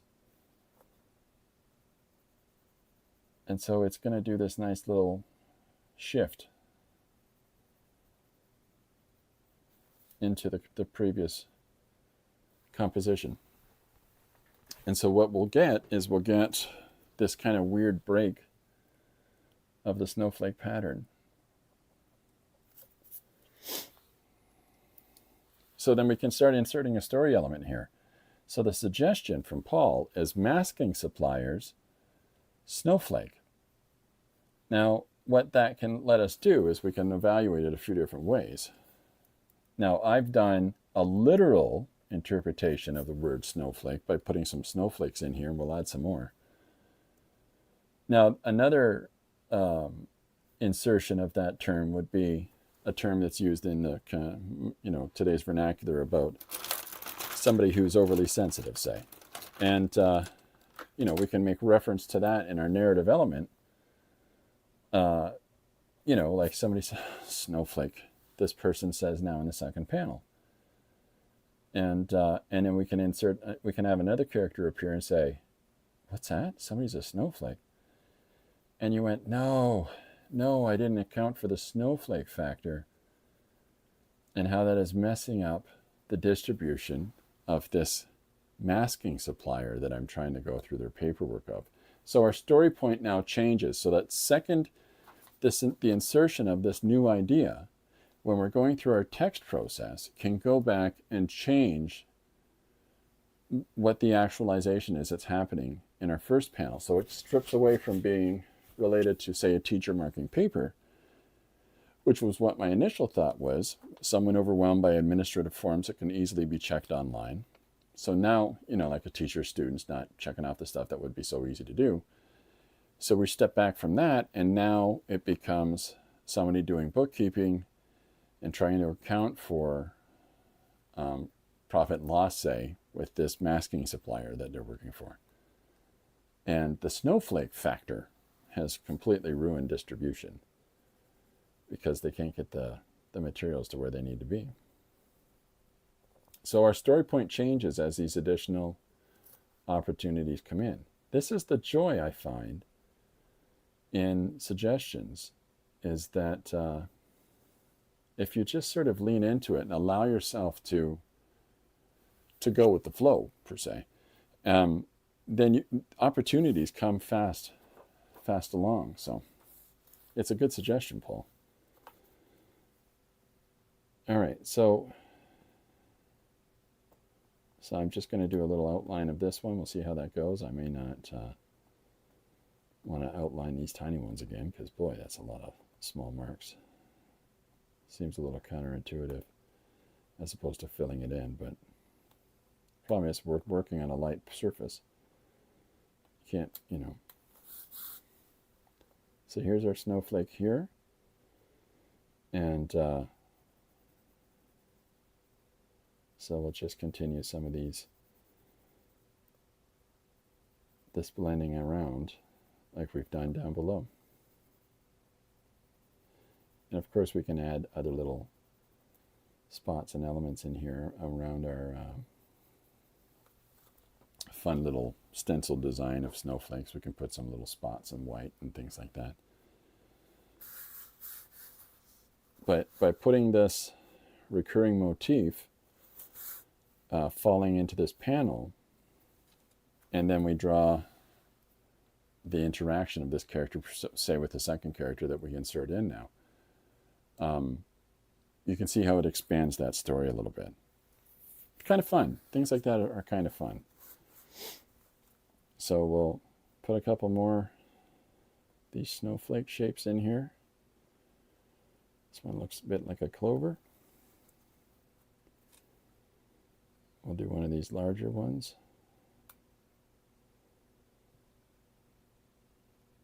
Not very good at tracing, folks.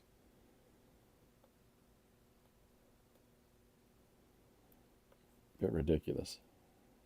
I get impatient tracing. Isn't that silly? Spend however long doing whatever the hard way, but when it comes to stenciling or tracing, I'm like, come on, faster. It should be faster. Yeah. What time are we at now? Oh, we're almost at 2. I'm sorry. I suggested that I do a studio tour at 1:30, and I have missed that by a half an hour. Okay, well, I had suggested that we would do a studio tour. If people are interested, we can do that. Or I have some one-page story read-along playlist if people are interested in seeing that. Feel free to let me know which in the chat area there. First vote wins. Okay, so I'm going to continue the character's hand now into this second panel. And see how it just sort of just works that through there. It's kind of fun. Have to get on a call. Thanks for taking my suggestion. Hey, thanks, Paul. Thanks for your suggestion, sir. Okay, so here's our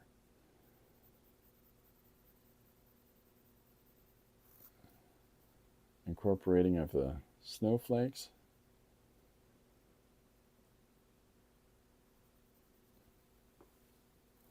Just checking what's happening in the feed. I'm pretty good with the flow with it today.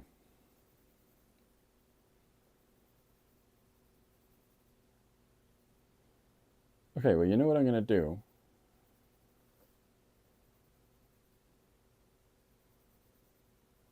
I'm going to put up our first playlist, and we'll go from there. It's only going to be a couple minutes long, but what our playlist is some of the read-alongs that I have done for our stories, our pages from One Page Extravaganza Volume 1. And so what I do, I'll just show you number 2 to example this, is that I'll read the dialogue, or I'll read the narrative or whatever it is on each page. And so I made a bunch of them from the first volume, and we'll make a bunch from the second as well. But, and I do the voices, which is very silly. So I'll play some of these, and then we'll do Corbin's bad joke, and then we'll get back to it. Okay, so here we go. Welcome to the One Page Story Extravaganza Read Along with Ron C. Mann. Here's today's story. Collecting all of his smash hits, new from O Positive Records, Bellarox. You loved his films. You rocked to his tunes. You're going to want to play this loud. Rise up out of your coffins. Go out and get it today. Featuring all of his #1 hits. Love Bates, Bloodletting, Lullaby, Sunday Bloody Sunday, Cold-Blooded, Your Gold Teeth, Romeo's Bleeding, Bloody Mary Morning, Hot-Blooded with Josh Groban, Cavity Search, New Fang, If You Want Blood, You Got It. Kicked in the Teeth, Bloody Well Right, Blood of Eden, Close to You, and many more. Available at all blah blah locations. Please like and subscribe, and if you would like to leave a story idea, do so in the comments section. Maybe your story will be the next one I draw. If you enjoyed this excerpt from the book One Page Story Extravaganza, be like this person and order your copy today. Available on Amazon. Welcome to One Page Story Extravaganza Read Along with Ron C. Mann. Here's today's story. Cat Curling City Championships. No more does the sport of curling find it necessary to use the rocks of yesterday. Hello, we're here. Our seats are over here now. The second team of human athletes are on the ice. McTavish the lead, Jenkins is second, Patil the skip, and Watkins the vice. The second team feline athletes are here. Mr. Poopers, Snuggles, Rudabaugh, and Captain Pickles. They're just so cute. I hope that Captain Pickles does well. McTavish closing this end off with Mr. Poopers. Strong slide by Poopers, making it all the way down to the button. Here we go, folks. A little conflict for the points. This game makes so much sense now, since they added the cats to it. Please like and subscribe, and if you would like to leave a story idea, do so in the comments section. Maybe your story will be the next one I draw. If you enjoyed this excerpt from the book One Page Story Extravaganza, be like this person and order your copy today. Available on Amazon. Welcome to One Page Story Extravaganza Read Along with Ron C. Mann. Here's today's story. It's a beautiful day in the... Oh, hi. You're new. Okay. I can see that we don't speak the same language. That's all right. You're a little different looking. I like your hat. Is that a neckerchief? Well now, is that with you? That is a very large creature. He also has a nice hat. I can see that you two are friends. I'm enjoying this time we're having together. Please like and subscribe, and if you would like to leave a story idea, do so in the comments section. Maybe your story will be the next one I draw. If you enjoyed this excerpt from the book One Page Story Extravaganza, be like this person and order your copy today. Available on Amazon.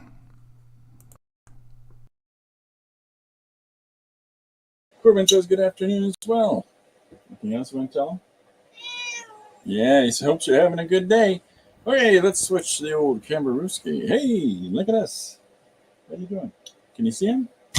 Corbin and I are sitting in the studio hanging out, ready to get some work done. And how was your weekend? Did you have a good one? Yeah, he said it's all right. That's good. That's nice to hear. What did we do this weekend? I think his moving around is in order to signal that we moved the house around. No? Okay. Well,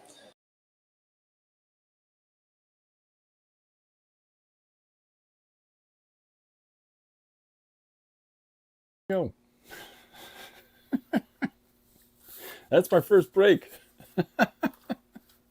Those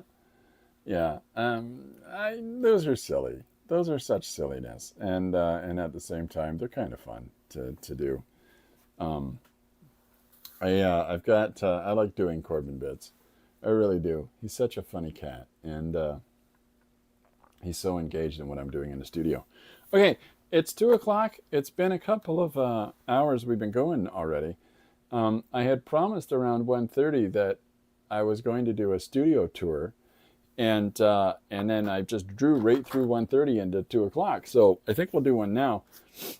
So basically, the way I have my studio laid out works most beneficially for me, and how my processes go. And it's an interesting thing to me where we find the ability, the affordance of opportunity to work on things and to structure our workspace in such a way that the projects that we have and the things that we are required to do, like say if you're doing a painting, a series of paintings, you need some space where you can make a mess, and you need some space where you can have said paintings up in some measure of arrangement, so that you can, if it's a series, if things are related to one another, ideally you want to see the other things.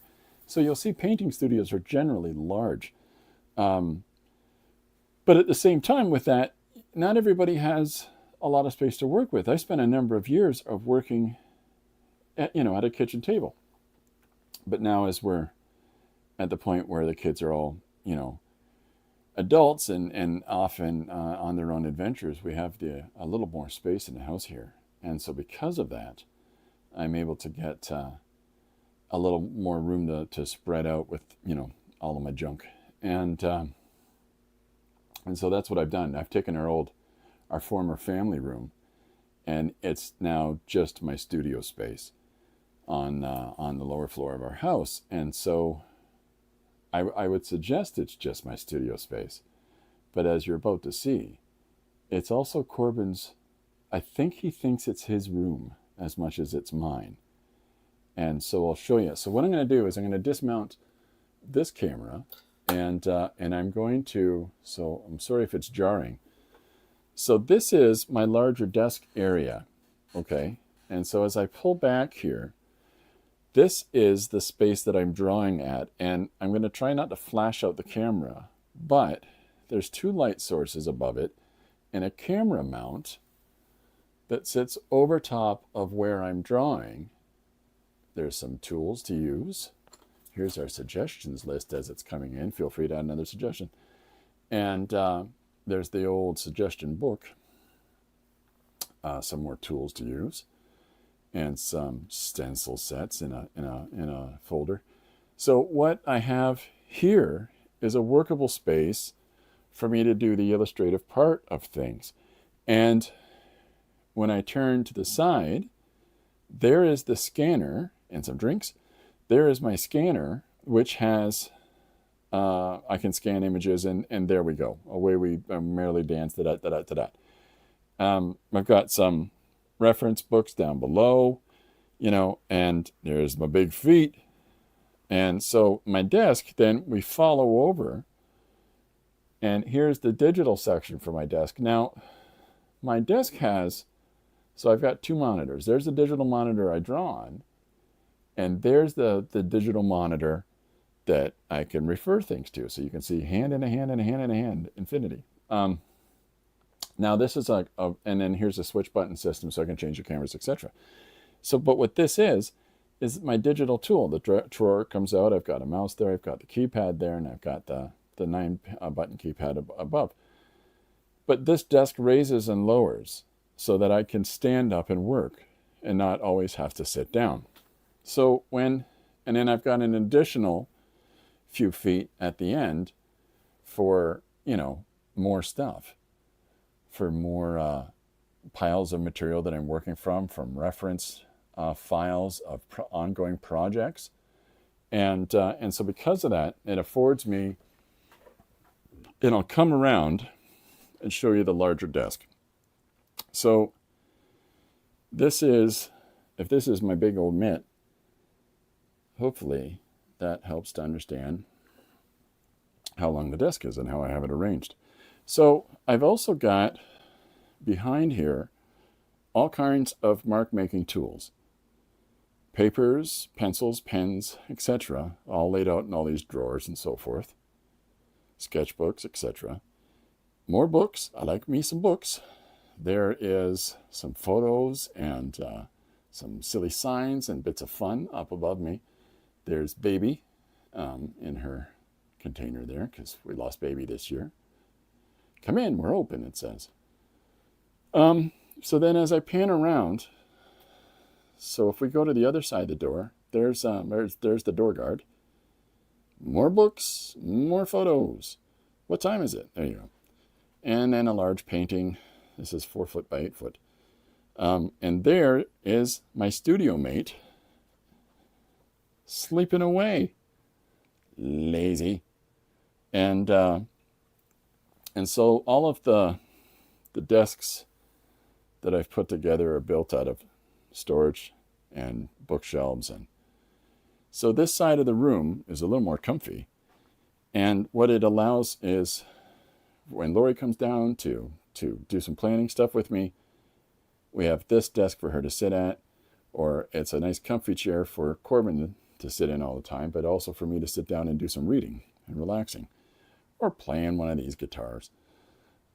There's some more stuff here in the studio, some DVDs, and a movie always playing in the background in my studio space, just because it gives a little more life to the studio, and you don't feel so isolated.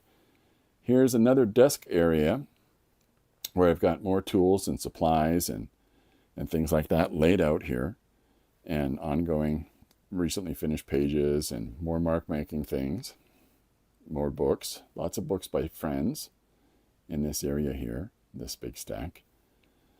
And then there's my printer over there. My desk is built out of bookshelves. So, more storage, really. And an additional bookshelves built into the wall over here. Hey, more Star Wars. So,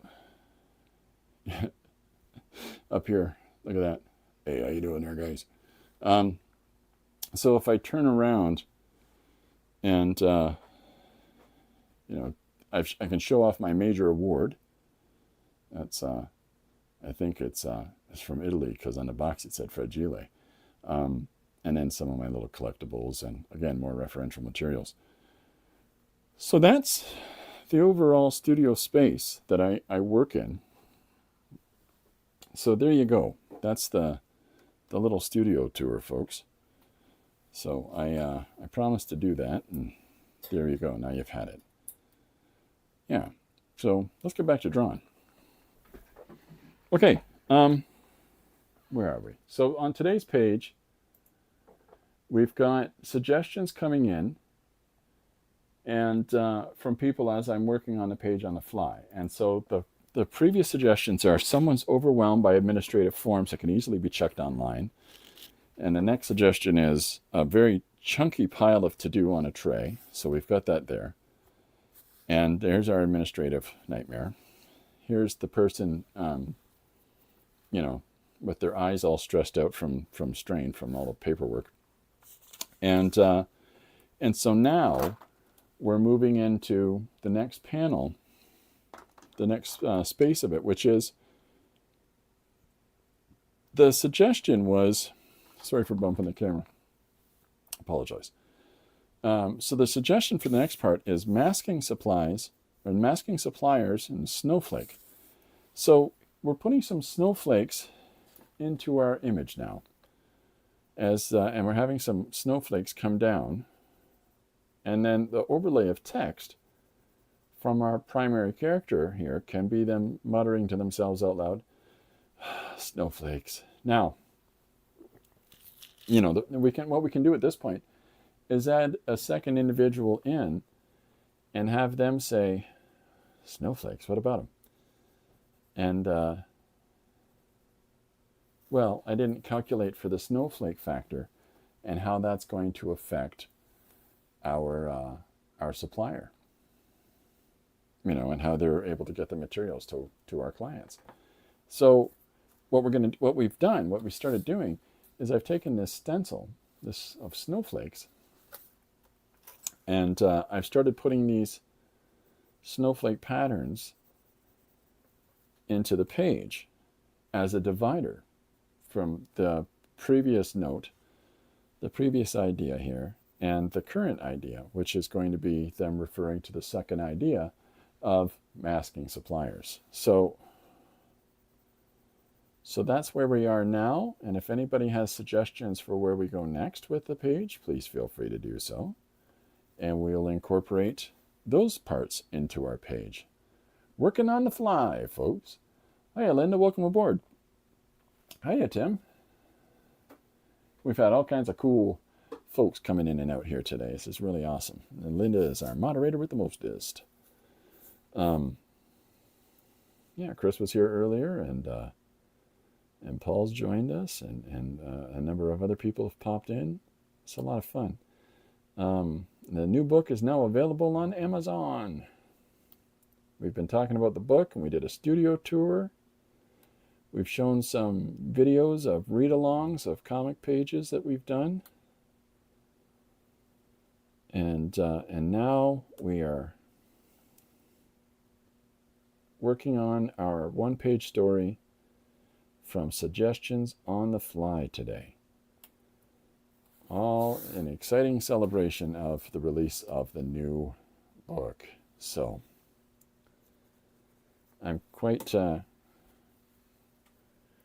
pleased with the release of the new book. It's a good feeling when you get a project done and you're able to check that off of your list. Check. New book out? Check. Bank robbery plan? Check. What? No. That one's not real. Smoking a cigar, smoking a pipe that makes bubbles? Check. Well, I guess I wasn't really. I just had my pipe that makes bubbles earlier on today. Show everybody how Corbin sleeps all day in the studio? Check.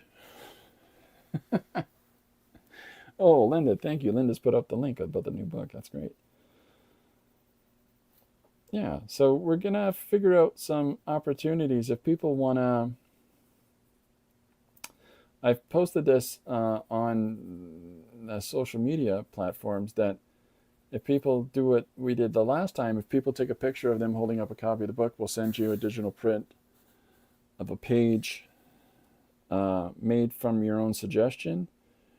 And as well, we've got some other fun things that we're planning with folks.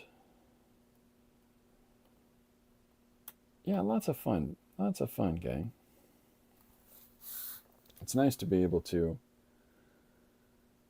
put out this next book And now Amazon has one page Extravaganza 1 and 2 listed as a series. So that's kind of fun. Yeah.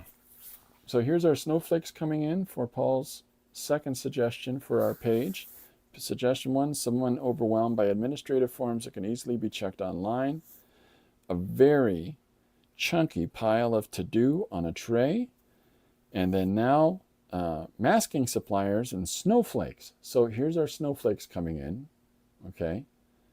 And now we've got to do something referring to the masking suppliers. So, exciting times. All right, so where are we at now? We've got, yeah. What have we got planned next? We got some more things planned. I talked about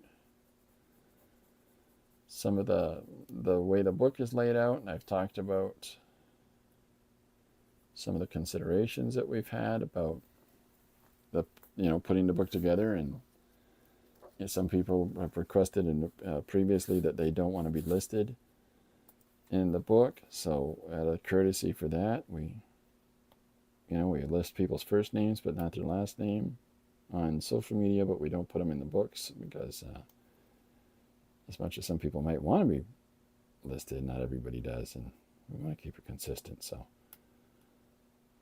that's how we get around that.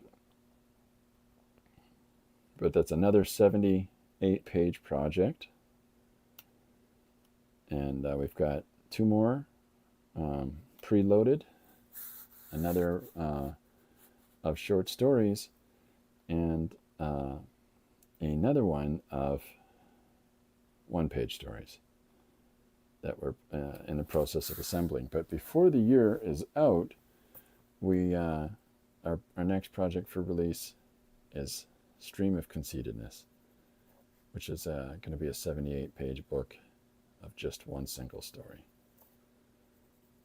It's a stream of consciousness book, and conceitedly, the main character looks like me. That's how that works. Okay, so using these stencils in the negative so that I can put these snowflake shapes in here. And so now our character can talk about that this administrative paperwork that's problematic for them because of some kind of oversight.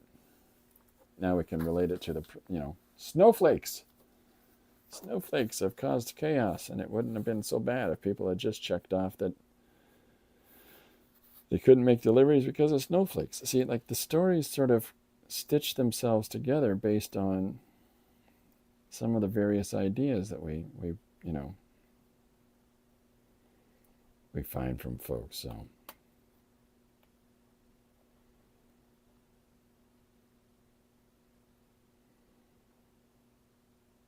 that's the whole thing, is that no idea is too strange, no idea is bad. It's all about what we do with it and how we lean into that, put that into whatever it is that we're working on in the moment. Somebody says their coworker is a turtle. Well, I'm drawing their coworker as a turtle. Why not? This is the beautiful thing about your story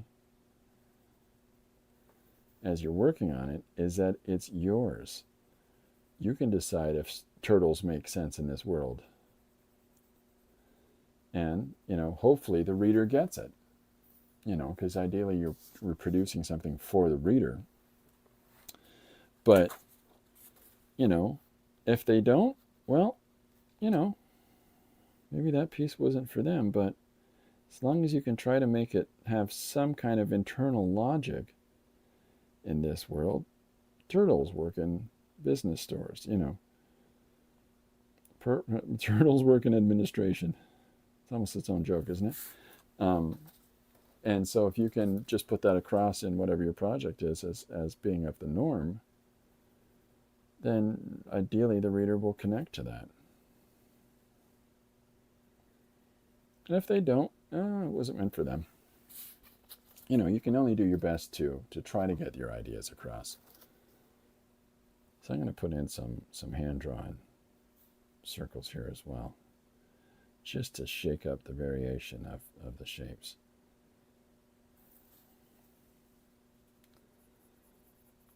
Variation? I think I meant variety.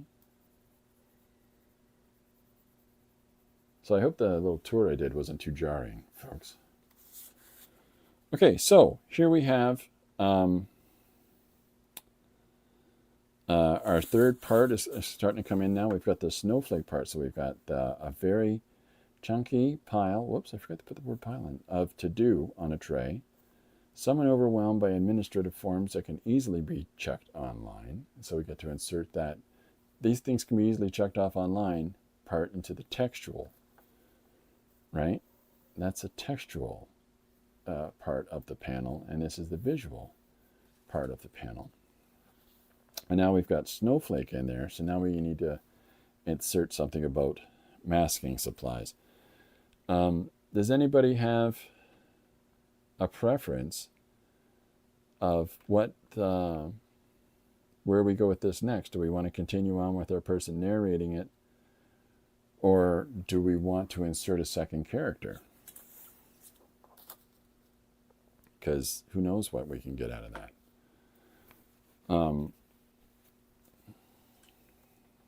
I have some ideas, but I'm always open to hear what other people think. I'll pull back out a little bit so you can see the larger, whoops. There we are. There's the larger image now. So we've got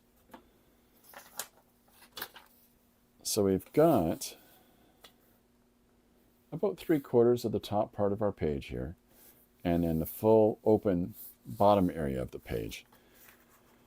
So we can continue across with our story, and or we can start fleshing out from the left side of the bottom part of the page. I'm kind of keen to just keep going around the top. But so there was our snowflake stencil that we used, and there's our snowflakes that we've got inside of our page. So handy dandy little stencils to have kicking around in the studio space. It gives you all kinds of elements that you can put in there without overthinking things. And in addition to that, without it becoming too much labor for you to incorporate those elements. So I'm just putting things back. There we go. Okay. So now we've got, well, let's put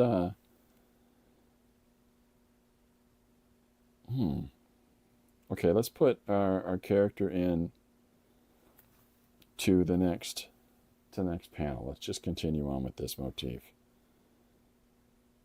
And then we'll see where we decide to go from here.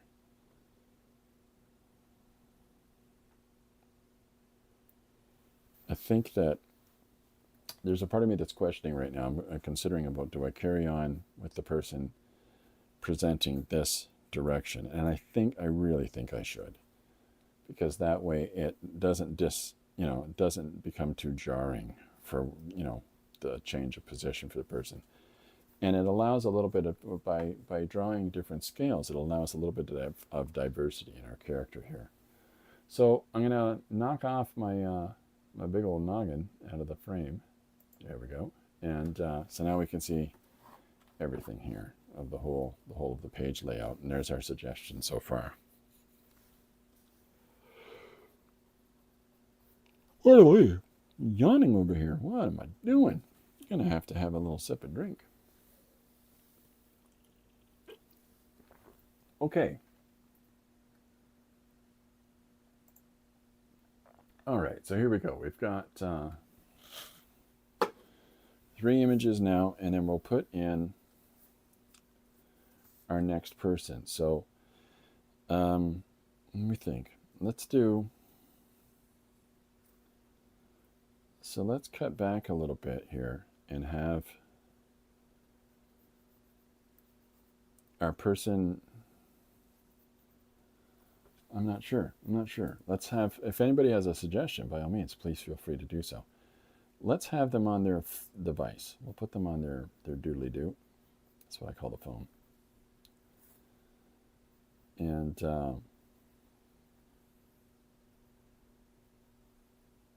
we'll have them check in the story. Or whatever, the media, the mail, the news, or the weather forecast. Oh, the weather forecast works, doesn't it?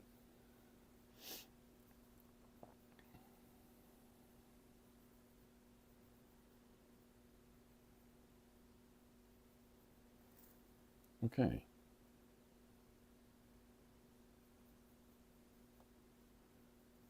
So yeah, snow means a lot right now. Where I live, we've been getting a lot of snow, and so I'm sure it's probably the same for many people in the northern climates. But yeah, my front yard is 5 feet high with snow, which is like this little plateau. It's kind of interesting, which is great. But then you're always like, well, what happens when it all melts? Flood. No, it won't be a flood.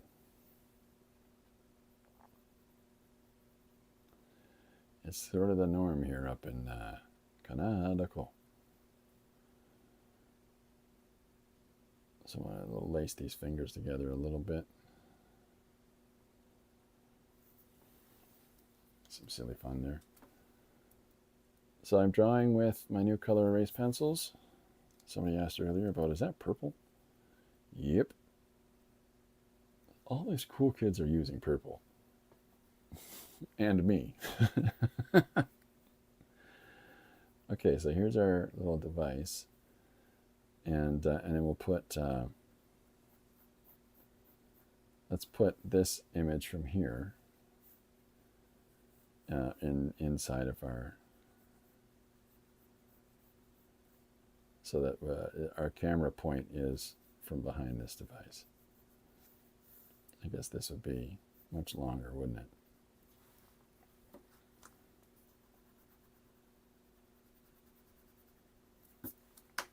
It has, the very least, has to be similar in scale to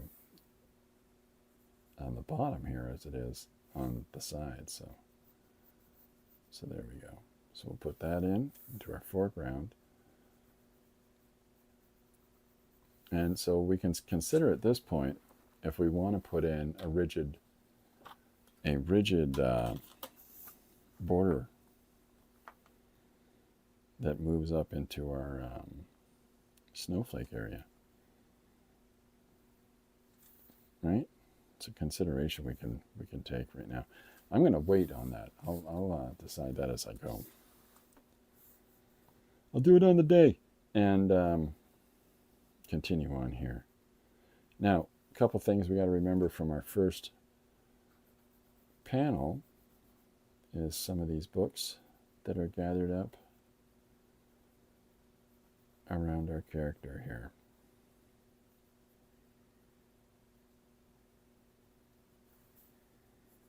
So we want to be sure to have those within the frame.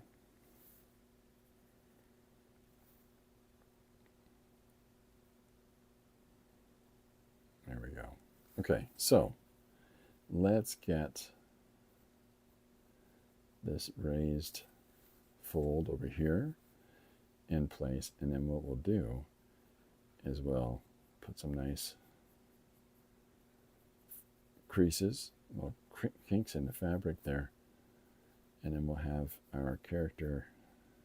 So we're going to reveal more of the upper body in this one because they're leaning back from the table now, and but you want to make sure, looking back at your earlier panels, to make sure you have a consistency of the costume or the outfit that our person's wearing. So we're going to do that.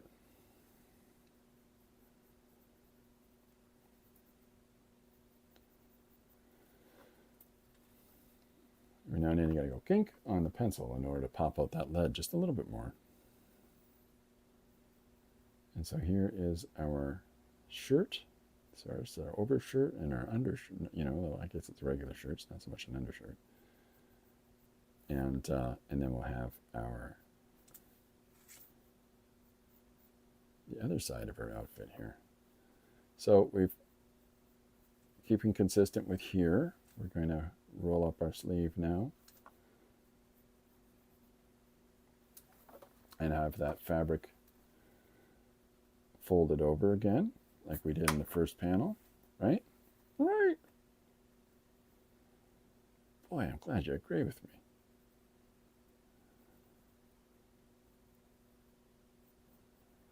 And then we'll get our folds up into the arm here as well. So it just sort of carries itself along.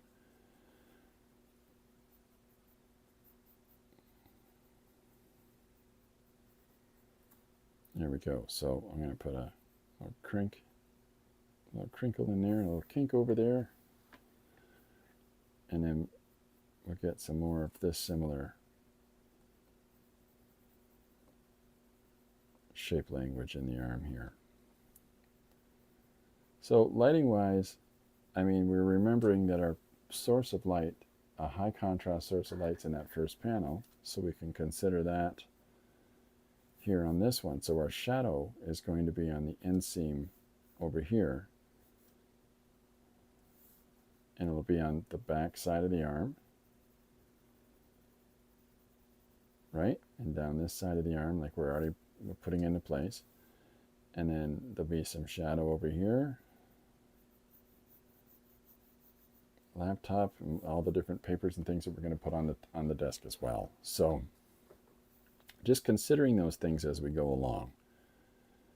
And then we'll put the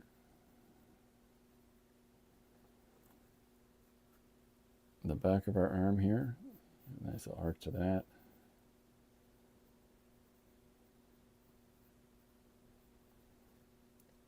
And we'll continue those shadows in through here, leaving a little rime around the bottom part, little edge line there, so that we can play with the cast light just a little bit. And I'm keeping that same line for the table's edge. Now, the other part is we want to get a consistency to how the collar is from our previous two instances of that. Those little sort of ticks are the ones that sort of keep our reader understanding that it's the same person. That, and we can link word balloons together so that they notice it in that regard as well. Let's do some more shadows in here, and we'll put a little bit of shadow on the back of this collar. And then move that around.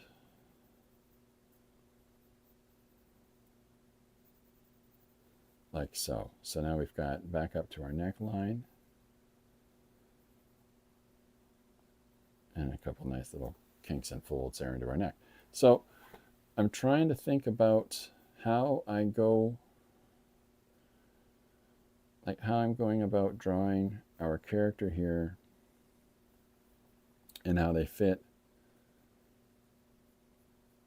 overall into the whole of the composition. So I want to make sure that as I have our character now looking at their device, I've got to get all those little consistencies from panel to panel, even while drawing our character holding their device. I want to make sure that it still looks something like the same person in the two previous ones. Similar hairstyle, right? Like suddenly someone's not wearing glasses. Why do you got glasses on them in panel 3? Is that a different person? No, it's the same person. I just forgot and drew glasses on them. Well, or I felt like drawing glasses. Well, you got to show them putting on their glasses to do that. That would help. Not help you. Well, it does help you per se, but helps the reader to know that, well, now they've got glasses. They've put their glasses on in order to be able to read their doodad.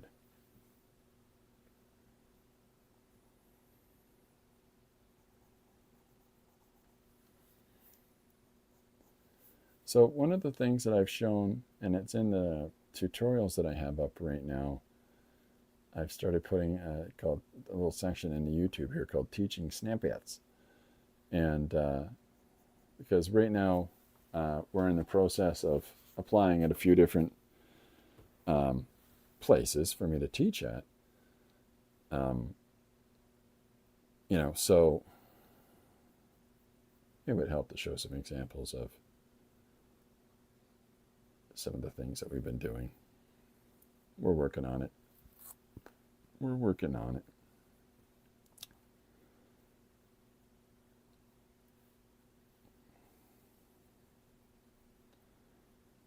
So here's our character coming in, and there we go. So now we've got to do that hair. We got to have that consistency with the hair. So we've got, the eyes are a little bit big. So I'm going to cut the eyes back just a tiny bit. Way too much brow. Neanderthal brow I put on this poor girl. Okay, so we've got our character coming in. Place here, nice. I'm really happy with how this is going. And then we'll do the other part of her hair over here, a little straggler there. She got her big ear.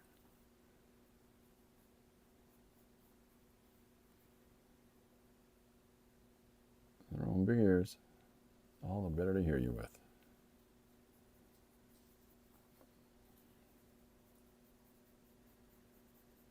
I was going to say a silly joke. My, what big ears you have, all the better to hear you with, said my hairy grandmother. It's a little Riding Hood and the Wolf reference. But it doesn't really work out of context. What is your grandmother? What are you talking about? Why are you telling me about your grandmother being hairy? That's just weird, man. Yeah. Okay, so we've got hair pulled back and big bun on top. Just a couple of shapes, a little bit of shape language going on in there.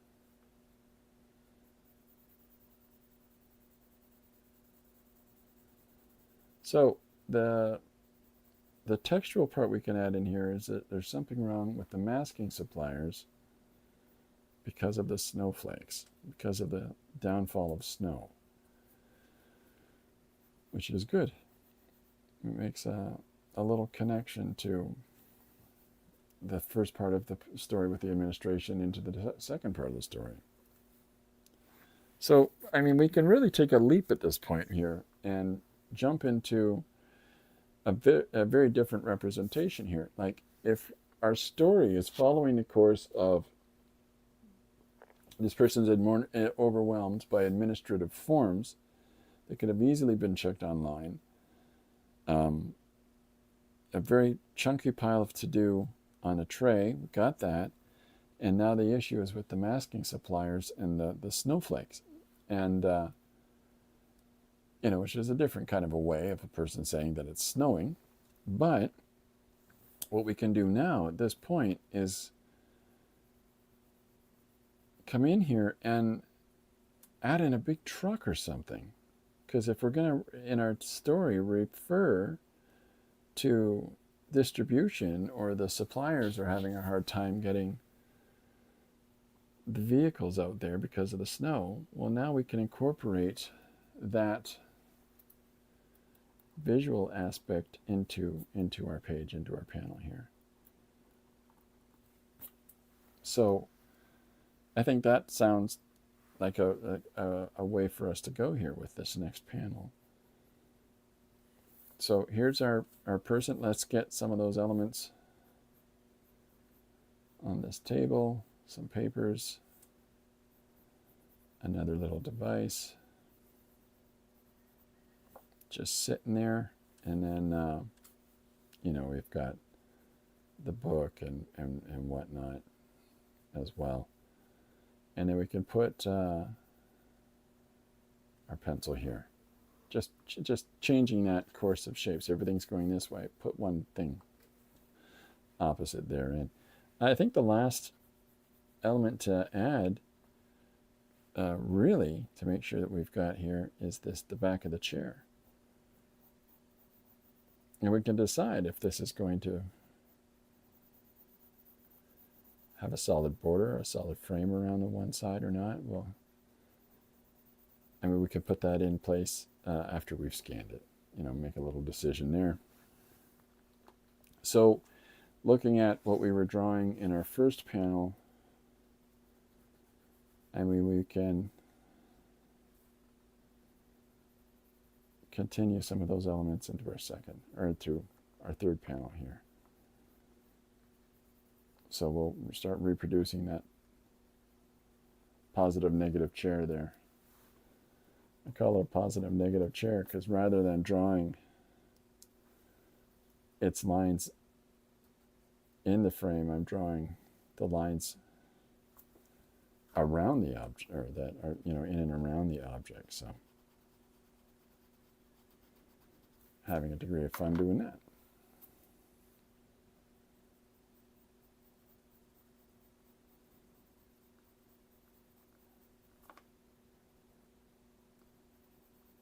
There we go. So you have to sometimes just find really kind of things that interest you when you're drawing your scenes, your backgrounds, it's not that there's a right or a wrong way to do it. It's just how it works for you. I've always found that there's something compelling about the different approaches that some people, take creatively on projects that they're working on. There was an artist named Paul Smith, and of all the people that have drawn X-Men comics over the years, I think that Paul Smith had a really lovely and elegant style, and yet his work isn't, he's not given enough praise, I don't think, for having a really beautiful, clean storytelling style. But at the same time, you've got the Panzer Brothers who are drawing Grendel series, where Paul Smith is really, there's a consistency of shape, language, and weight in the characters and the lines. And then you see the Panzer Brothers art, and it's a lot of kinetic energy in those shapes and physical language. So my students are answering a quiz. I love how the page of my real situation is looking. I have all the volume down, so I'll watch the replay. Oh, that's nice of you, Chris. I'm glad. So we're just at the point now. Paul has added the element of snowflake and masking suppliers. So we'll have to incorporate some of these into our page. So we'll figure it out. It could even be a paper on masking suppliers.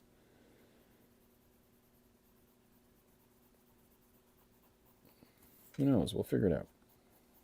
So I'm just putting this last panel into play here, and then we'll do the same thing as I did, whereas I'll put the baseboard on the wall by not drawing the baseboard, which is what we did up here. And Linda says, glad you can be here, Chris. Yeah, super cool.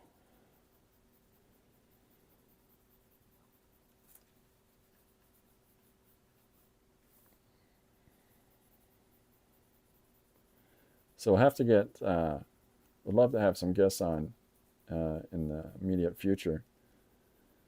It'll have to just be a straight-on interview, though, because the registry is so much different for the page. Like if you're using StreamYard, it's like 720. And if your page rate, and then you've got, if you're doing, but you need more like a 1080 for what I'm doing now. And that's where you got to pay for it. And that's where they charge you $63 million. Well, might be an exaggeration. Might be.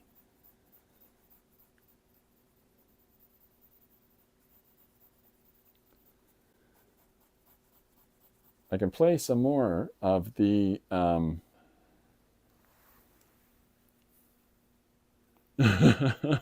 Chris says, interesting to have snowflakes in there. The temperature is close to 30 centigrades. Where I am right now is minus 17. And I've got 5 feet of snow on my front yard. Like my entire front yard is 5 feet deep. But the picture for this stream has got a picture of me standing there waving in the snow. And just thought it would be fun. Okay, so here I am putting in our background. Not overly worried about this. The continued lines or not. Because really, a lot of this is going to be covered up anyhow by text. So we don't need to be too uptight about it. Now, if this was being inked, the inker could do something more interesting with this section, but we're just doing what we're doing.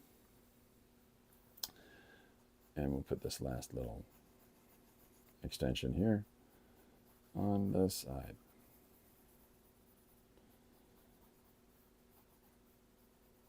There we go. So here's our top row. And so our top row has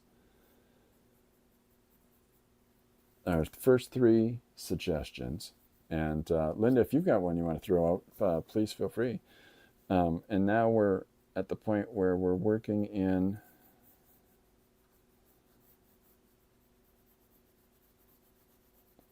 to our second part of the page.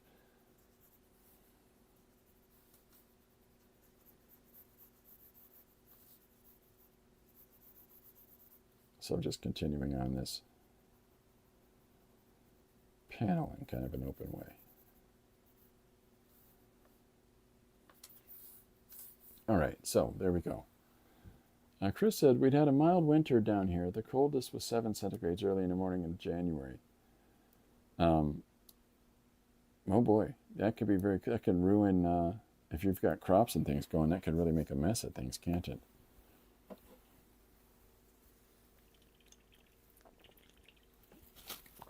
Yeah, boy, oh boy. All right, so here we are. We've got our top row. Someone overwhelmed by administrative forms that can easily be checked online. A very chunky pile of to-do on a tray. There's our snowflake part, and here's our person talking about fitting in the term masking suppliers somehow. So my thought was, and I'm curious to see what other people might have on this, if we're looking at it from the perspective of a paper on suppliers and the administrative forms about sorting out things like that, if we incorporate the third element back into the first and second, we could draw a big truck, like a rig or something like that, in order to refer towards the supplier's part. Or, we can, if anybody has another suggestion for a directional approach to this, please feel free to put that forward. So when I did my little studio tour, I got a message on my phone from someone that said, have you got Star Wars playing while you're doing your stream? And the answer is yes. Yes, I do. It's on in the background here. I have a television set that I face in my studio. And the reason that I have a television set that's mounted over there is so that there's more life and energy in the room than just sleeping guy over there and silly guy over here. It tends to be a little quiet and, it could be a little isolating working in your studio all the time, and there's not much going on around you. So yeah, I have big screen TV that I play different movies and television shows. Last week I watched the entirety of the A&E Timothy Hutton, Maury Chaykin. They were doing a TV series of Nero Wolfe. And I watched all of those in the studio while I've been working on stuff and getting a bunch of the things together for the new book's release. And some of you that weren't here at the earlier part of things, one of the things that I did,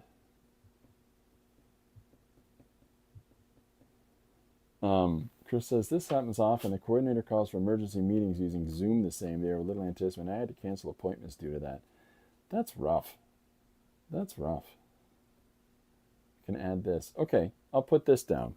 So, coordinator calls emergency meetings. Emergency meetings via Zoom. Okay, via Zoom. Have to cancel appointments. There we go. I like that. Have to cancel appointments is a nice little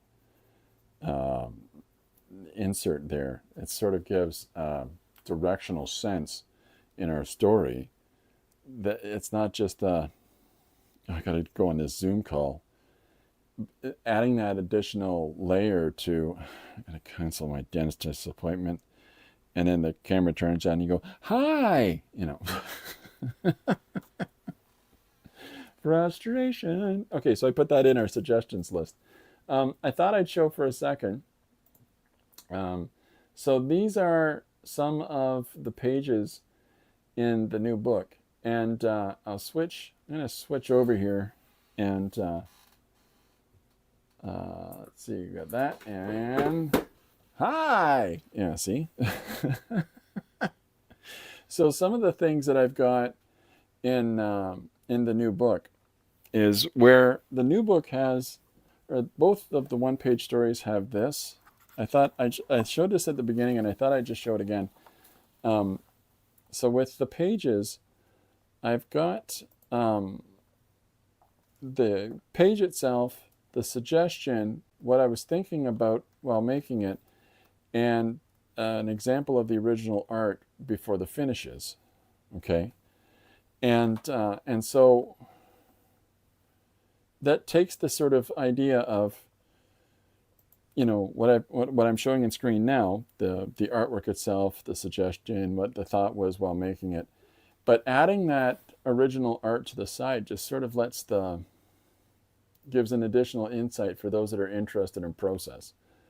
And I just thought that might be fun, and to some people that are interested in how to go about making pages with different mediums and things like that. And you can see what elements are postscript, in a sense. What's the original visual aspect to it, and then what are the things that you fine-tune a little bit with the digital approach. And so by putting that in the one-page books, it like there's a whole bunch of elements in this image here where you've got the black outline on the dragon, and then you've got this interesting choppy white shapes around some of the panels. And so whereas the original art is just the blue line, the drawings themselves, and I'll show you in the frame. I'll pop that other camera on. So you can see in the original art along the side that there's this white solid rock panel around the dragon image. And so when you see the finished page and how that's executed in it, now that there's a transposition of where the layout of the panels are in relationship to one another, you can do all of that in the digital. And so it lets you reevaluate your page as you're producing it, and maybe move some of those elements around or overlap some elements. And so when I showed these pages earlier, I discussed more about the page layout, whereas I thought I'd talk a little bit, and I got notes about all these things I want to do today. I wanted to talk a little bit about how you can take your initial conception, like what we're drawing today, and adjust it slightly. Like with the snowflakes that I've been drawing on today's page, I can go in digitally and take a white, I can take the digital pen with some white on the for the color choice, and clean up those snowflakes a little bit more, so that they seem less about a stenciled image and more about that they're objects falling, like light, ethereal little objects falling through space, and there's not this crisp outline so much. I can do things like that, or I can diminish the intensity of how dark these lines are in this section, and then I can raise up some of the lines in another. Like there's so many things that you can do by incorporating traditional and digital together.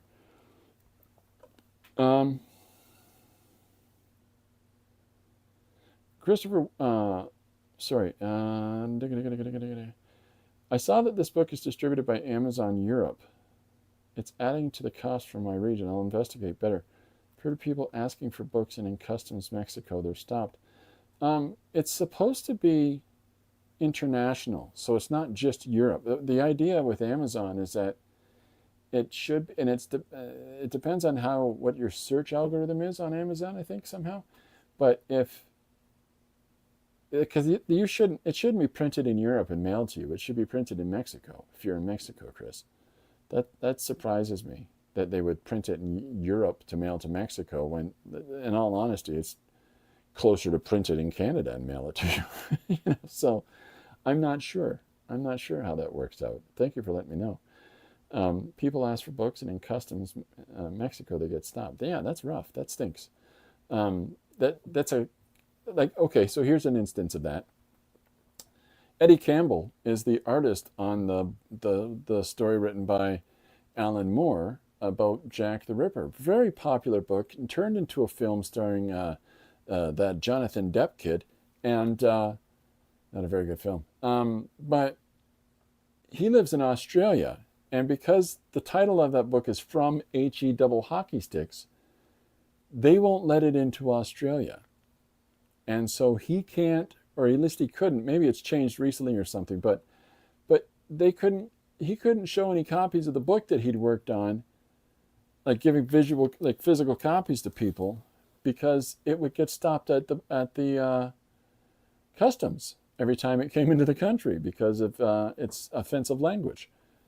So even though it's just the word H-E double hockey sticks, which by today's standards in the Western world is not considered to be slang anymore, but it's a weird one, but that happens throughout the world. I don't know what would happen if one was to order a copy of that book online from Australia, if a printer in Australia, because the printers access the printers for Amazon access the files through the company that I've left there in their cloud. And they print the book right there in their shops and send it to so-and-so. I don't know how that would go about with places where it's banned in those places, it's banned in their countries because of the language. It's interesting. Linda asks, Christopher, what can you do when a 50-year-old guy who loves food has a trip to the doctor and finds he must eat healthy to get well? I hope you can find a solution to that, Chris, Linda says to our friend Chris, who lives in Mexico. I'll look into it. It's in my cart, but it says the book is imported. Oh, well, I hope it gets sorted. Maybe it's because it's it's a creator in Canada. I'm not sure. I know it's got into the Middle East. I know it's got into all throughout Europe. I know it's got into Britain and Ireland. I know it's made it to South America. I'm not entirely sure how it honestly works. My understanding was that any of the people that print books on demand for Amazon globally can, and that's how Amazon is able to get things so fast to all these different places, is that they have printers on demand in all kinds of different countries around the world. So but coming from Europe doesn't make any sense. Linda, Christopher, what can you do when a 50-year-old guy who loves food has a trip to the doctor, finds out he must eat healthy to get well? If the guy is in the house with you, uh, don't actively don't actively have as much bad stuff in the house to eat. It sounds terrible, but one of the things that we do in the house, because I've only been type 1 diabetic for about 4 years, and so I have to have all kinds of and it's anything to do, my diabetes has nothing to do with weight. It has everything to do with my pancreas shut off. So, but I have to have all kinds of healthy food in the house so that if I'm feeling like snacking, it's not going to change my carb intake and therefore mess around with my insulin that I'm dependent upon. So we'll have all kinds of chopped up cucumbers in containers in the fridge and things like that, carrots and things that I can munch and crunch on, as opposed to a whole bag of chips or whatever it might be, because it's a massive carb intake for me to do that. So that can help people. I mean, because if you just get into the routine practice of having that stuff regularly available, and the alternate choice not available, but as a special reward for you ate up all your cucumber, I think that would help a lot of people. It's tricky. Here's the thing about psychologically, I'm going to make an active choice to eat healthier. That means nothing. Because habit forming, like eating and smoking and habit practices, are physical practices for the body. There's chemical dependencies that the body requires. There's the different dopamines and things like that that are hit our bodies based on physical engagement. Psychological engagement, where there's dopamine and all that as well. If you make a choice, I'm going to quit smoking in the New Year's, and then 2 days in you're smoking again, it's because of the repetitive habit that you're used to having, going outside in the cold to the place, lighting the thing up, this action, drawing it in action, expelling it out action. All of those physical actions is what is half your addiction. And so if your addiction is habitually eating bad things, then you've got to figure out how to stop the actual engagement of making available the bad choices. And that goes for anything, right? But we've always got those things wrong. I'm going to decide to exercise more. Well, you need to establish the repetitive pattern of actually exercising. So, and so that's hard, because at first you have to make a conscious decision. I'm going to start walking each night. But as soon as you get into the routine, the pattern of it, it's 6 o'clock each night, out the door I go, do my laps around the block, back in the house. Okay, now you're consistently walking. But until you start getting your shoes on and getting out the door, and having to have some sort of alarms or some kind of engagement that makes you have to actualize that so that it becomes a habit, then it's a challenge. But once it's that habit, once you've got the healthy eating choices only in the house and stuff like that, you have no choice but that to be the habit. Otherwise, you've got to get up and put on your flip-flops and go down to the beach and get some stuff from the variety store on the beach. I don't know what I'm talking about at this point. Otherwise it's just, as soon as it's easier to just not do the thing or to choose the wrong thing, you're going to do that until you've established the pattern to eliminate that process. I've been asked to talk about in a video with someone, and I'm really looking forward to it. And so I've been thinking about productivity and what can we do to make ourselves consistently more productive in our output, like our creative output. And for me, it's routine and having a definitive space set up where you don't have to think before you get started. You know, it's just there. And because it's just there, what that allows you is, sorry, I'm trying to adjust this. Ish.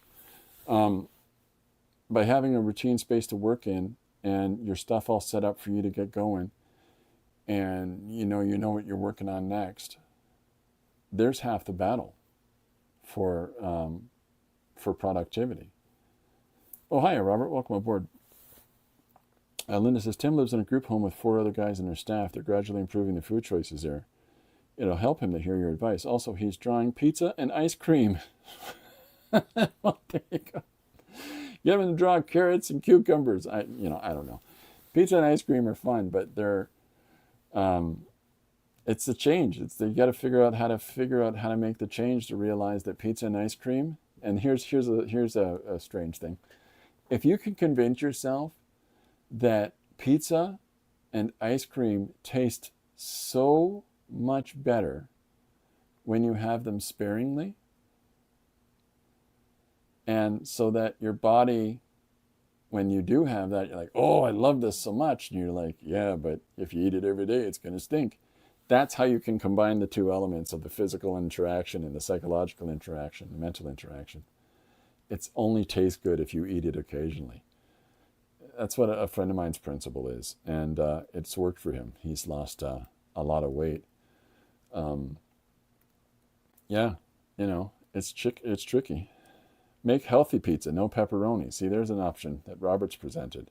Thank you, Robert. That's a great option.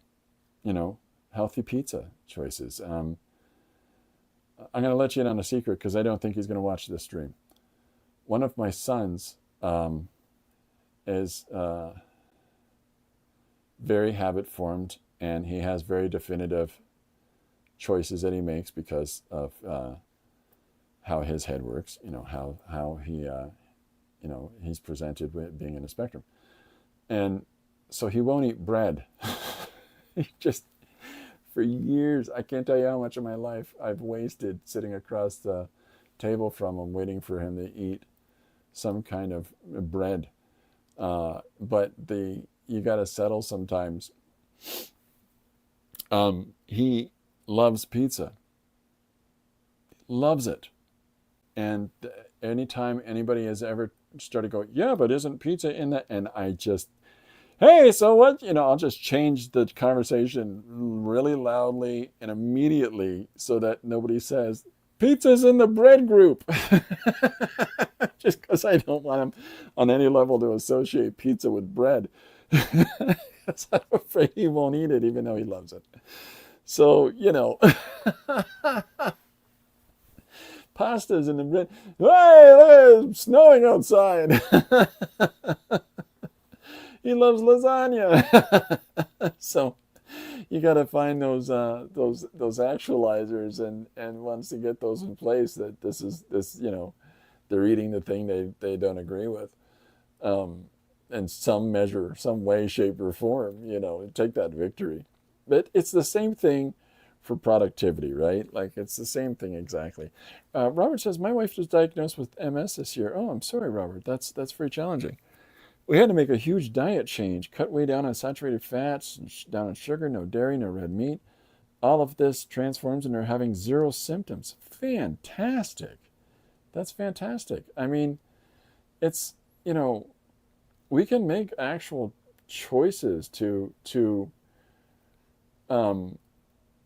routinely improve the situation so that, we get more out of it, like whether it's longevity, like we're talking about with healthy eating considerations, or if it's with productivity in, there are creative engagements and stuff like that. If we're making healthy logistical choices about setting ourselves up in order to be able to do the goals that we want to pursue, um, you know, you're going to get more out of that. But to find that you can make those changes in your diet in order to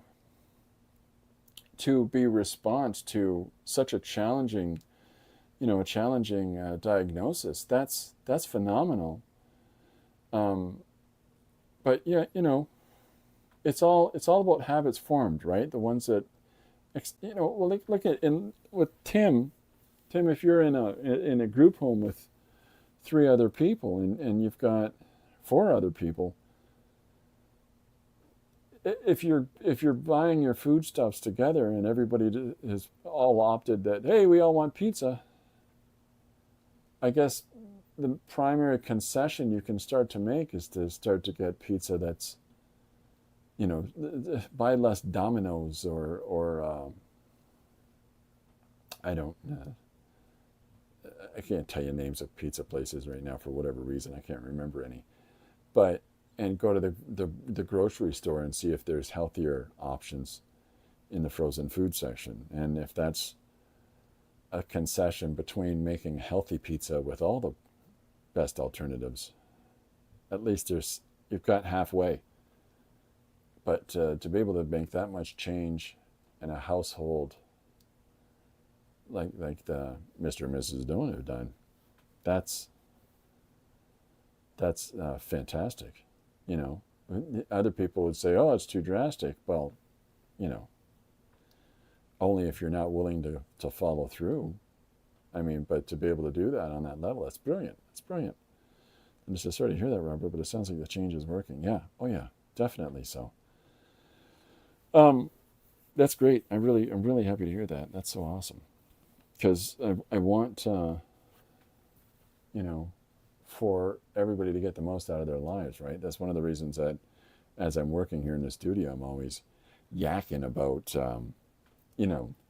our how we go about expressing ourselves and how we go about finding our voices and finding and getting that sort of capitulation on telling your stories or producing the materials that you've always wanted to produce and getting that return for yourself on some level that I wanted to do this thing and I've done this thing and then the rest of it's that's just the gravy on the meal when, well, it's probably a bad example at this point, but it's just the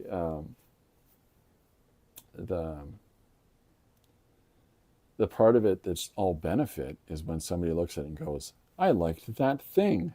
And you go, oh, cool. Thank you. Because, it's nice when we find those connections, when we make those connections with people. We have those interactions for the things that we've done. It's yeah, it's interesting. It's interesting how we go about how our heads work and how what it is that we're doing works to be more proactive, to be more beneficial in our lives. So we've got, before we forget, if anybody's got, we've got another suggestion from Chris about an emergency meeting coming up. If anybody else has any suggestions that they want to throw at me today that we can try to figure out how to incorporate into this page as well, please feel free to do so. And we'll get that added into the mix here. So far we've had the ones that you see on the screen now. Overwhelmed by administrative forms that can easily be checked online. Very chunky pile of to-do on a tray. Snowflakes, masking suppliers. And if you've got, you want to add a suggestion or an idea, please feel free to do so. Okay, what else am I, let's see, I've got one more little piece of fun. People are interested. I've got another little playlist to show you of, these are one-page story read-alongs, and so it's taking a page that has that we've done from a suggestion and doing a voiceover of it panel by panel and reading the page with the narrative voice or with the characters' voices. They're silly fun, and we have a bunch of these on our YouTube here, but I thought I'd put a few more on a playlist for you and see what you think. But just before I do that, I'm going to put up our another Corbin, a little Corbin snippet. And so, yeah, this will just be a couple minutes and we'll be right back. All right, here we go.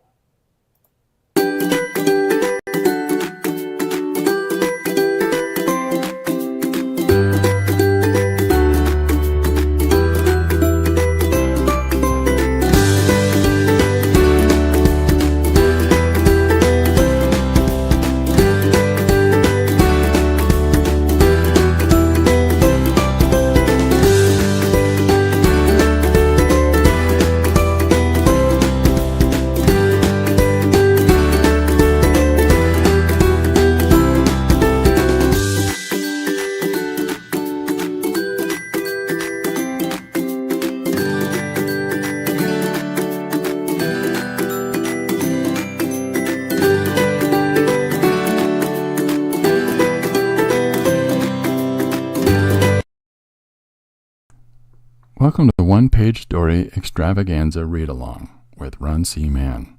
Here's today's story. Big smiles.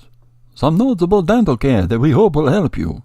Hey kids, brush your teeth twice a day with toothpaste. Brush before bed. Brush your gums and your tongue. Limit the amount of sugars and acidic food. Hi. Chew sugarless gum. Visit dentists for routine checkups and professional cleaning.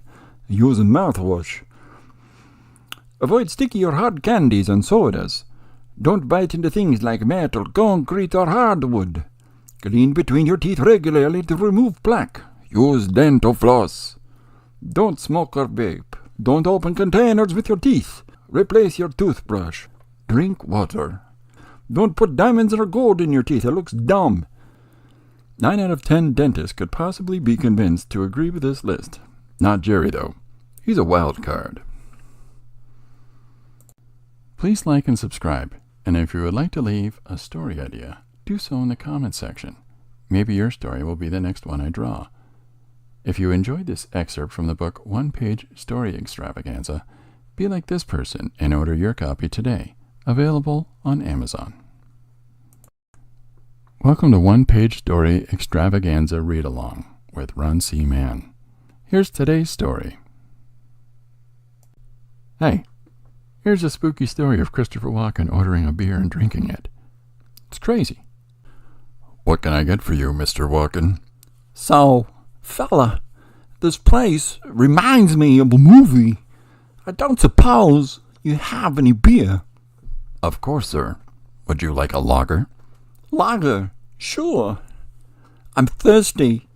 However, these ladies over here, they're dancing. I'll get to my beer in a minute. These ladies are dressed like flowers. Dancing flowers. Please like and subscribe, and if you would like to leave a story idea, do so in the comments section. Maybe your story will be the next one I draw. If you enjoyed this excerpt from the book One-Page Story Extravaganza, be like this person and order your copy today. Available on Amazon. Welcome to One-Page Story Extravaganza Read-Along with Ron C. Mann. Here's today's story. Everything gets older. The old joys may not feel the same. They simply repeat year after year. Your skills begin to dull. Muscle memories fade. It can take a moment for things to kick in. They do, though. It all comes back. The vigor of youth returns. We might not be who we were back then. That doesn't mean don't try. Pick yourself up. Go on. Have another go. Give it a jab. What's keeping you? Please like and subscribe, and if you would like to leave a story idea, do so in the comments section. Maybe your story will be the next one I draw. There we go. Those are silly fun to do. Linda added to our drawing helps Tim for making changes. Oh, that's brilliant. That's brilliant. There's always activators. Speaking of potential considerations for changes, I mean, what better way is there to get dental advice than from vampires? If anybody knows something about teeth, I'm ridiculous, I know. Okay, so let's get back to our page. I'm going to head this way, and we'll put our other camera on. Look at that magic! And so we've got our suggestion going now, based on what we've been putting together with Chris and Paul put a suggestion in there too, and. So please, anybody, feel free to throw more wacky ideas in the mix here, and we'll get it figured out. I think that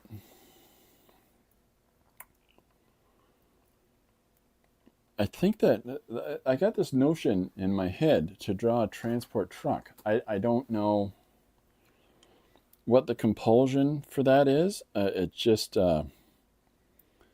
my one son-in-law, he drives a tow truck, a big giant tow truck.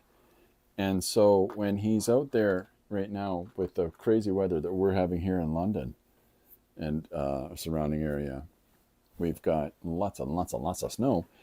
For this area, it's the most snow we've had in a little while. And he's out there a crazy amount of towing right now from people's vehicles breaking down and so on and so forth. So when it comes to this masking suppliers thing, for some reason, I want to draw a truck. And Linda says, great video. Thanks, Linda.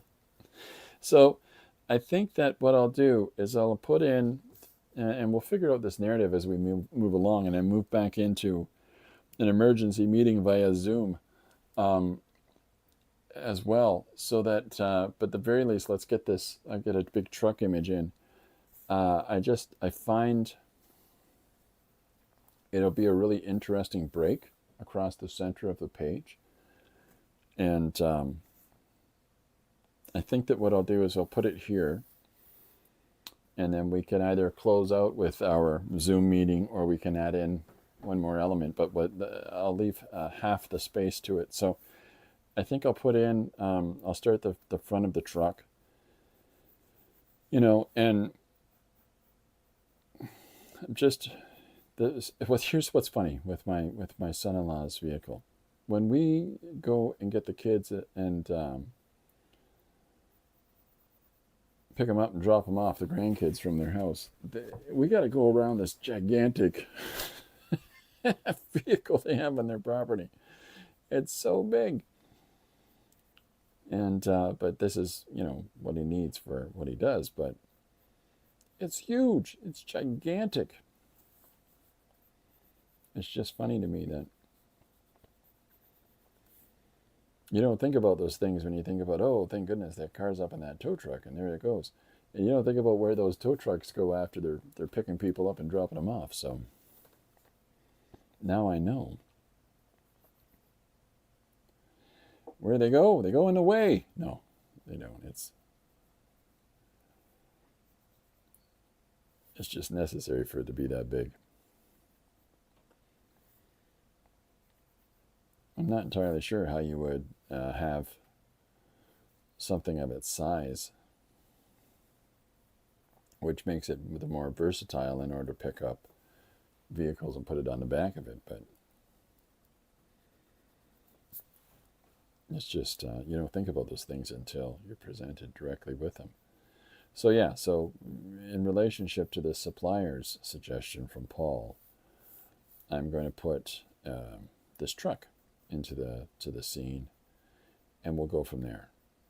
This is how we'll talk about distribution and supply. is by having this really big truck. And there we go. You know, sometimes you got to find those little notions and put them in. Okay, I'll try to pull in a little bit more. Look at that, being agreeable. Look at you. I'm not good with the whole camera. All right, so let me get my big noggin out of the road.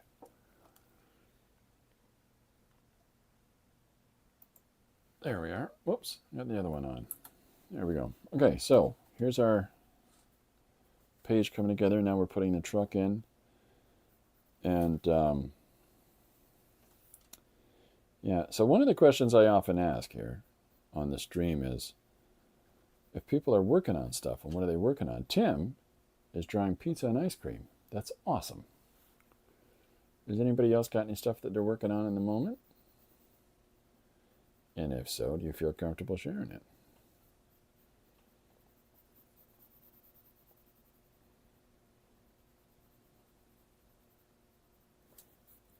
There's so many different things that we want to accomplish with our time. There's so many different projects that we put forward for ourselves. And I always, love to hear when people are working towards, I'm working on this story, or I'm playing, you're working on this song, or you know what I mean, or I just baked 6 dozen cookies. They're in the mail, Chris. Oh yeah, well, maybe not that part, but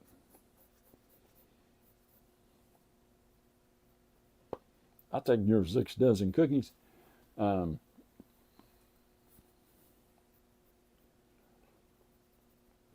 Lori makes, so I have to have cookies with,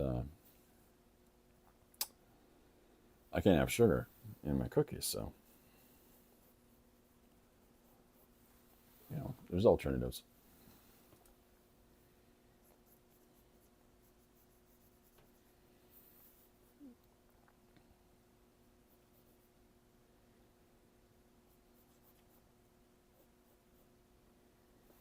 So just drawing this truck is kind of fun, as there's so many different surfaces and so many different values, and all this reflective shiny bits of surface there. I like it very much, that with some things like big rigs and mechanical vehicles and that, there's so many different textures that go on to things like grills and stuff like that, that it can make it really interesting when you're drawing those things to explore some of that. It goes out too far, in my opinion. Anyways, see, that's a little bit better. My goodness, I think Corbin is getting up, turning around, and he's back down again. That's exciting, folks. So this is these. I talked about these earlier. These Pilot color erase pencils. I love them. They really do the job for me. So something else that I've been doing is I'm getting more serious about. It's not that I've not been serious before, but about going to teach, and because I really have been enjoying it in the last few years. So we're at the point now where I'm actively putting myself together to actually put out applications for teaching. And so it's kind of a big step for me. So if you see literature coming up around my posts about that, now you know why. Corrupt young minds, that's why now. Just, it's fun. I enjoy it. Brush this right off my paper on my desk. So yeah, so I'm gonna, if people like the one-page story read-alongs, we'll produce some more of those. Those are fun to do. And they don't take very long. We've already got the pages done anyways. And I've been probably doing some of those silly voices while I've been making them, so. But it's fun. Some of those are really crazy. There's one that I did recently of Jeff Goldblum about to eat a donut. And so I want to do a one-page story read-along for that.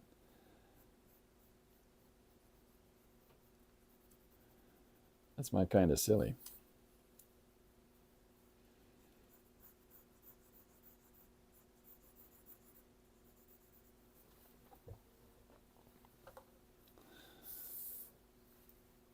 He doesn't get to the donut, by the way. The page is up on Instagram and Facebook and Patreon and that. But the suggestion was Jeff Goldblum eating a donut. And I only had one page to work with. I mean, it's going to take him a while to even get near that donut. Yes, donut, of course. Yes. I'm going to eat the donut now. And a wonderful, wonderful donut. Yes. Takes him forever. That guy's interesting.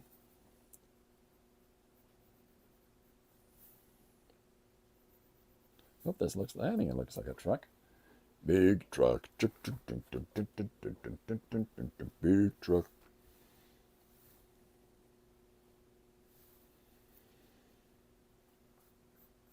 I've only got X amount of stencils around me and still find myself drawing things by hand. Using some of these circle stencils. Silly, silly, silly person I am. So let's put the front grill on this thing here.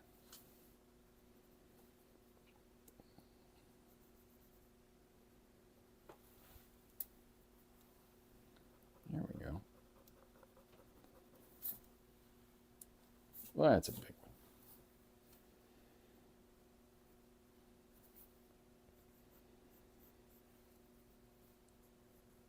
one. One of the fun things of everybody's lifetime is to have a big truck like this drive by and, make like you want them to honk the horn and as they go by. Good, silly bit of fun. What time are we at? Wow, today has just flown by. It really has. I've been having a lot of fun, and I appreciate everybody coming out. This has been really kind of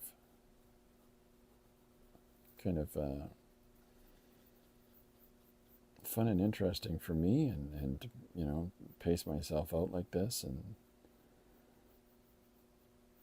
spend X amount of my day just sitting here specifically doing this, as opposed to the other things that I end up having to do in the studio here over the course of the day. It's to just be able to spend this much time working straightforward on a page like this is really really quite nice, actually. And I'm very thankful for everybody being here with me. Drawing a big truck, that's not half bad. Can't complain about that, drawing a big truck.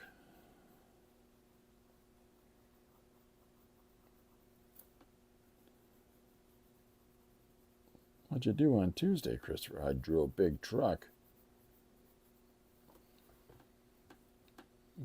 People say, okay, good, yeah, good for you,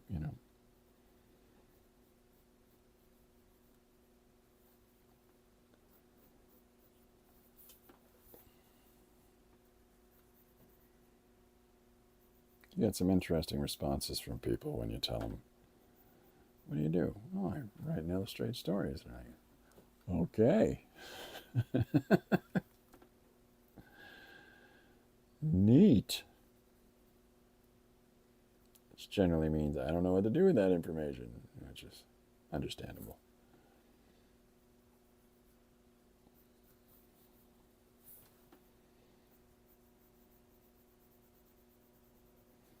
I know somebody that designs toys, And when they tell people, when the people say, "Well, what do you do?" And you know, in that awkward question, and he says, "I design toys," and they go, "Oh, yeah." He's like, "I really do." And like, "Ah, it's like for kids." It's just always, you know, the funniest response. Like the first thing they got to do is try to figure out a way to quantify that. It's like for kids, awkward. People are funny.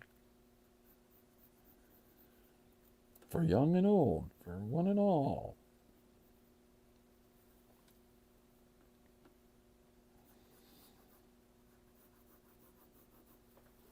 So I'm not going to have the whole rig in here. I'm going to have the front part of the vehicle, of course, but we're not going to get the whole truck in there. It's way too big a thing. But we're going to get the part of the trailer in there, and of course the text gets to be laid over top of the trailer as we go along, which is, you know,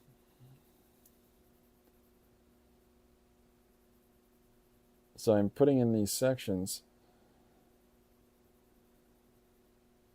by just not drawing them into these sections, like in this space. Just kind of fun. I suppose I'm penciling in after just tightening up that little line there, but it's a fun detail to put in there.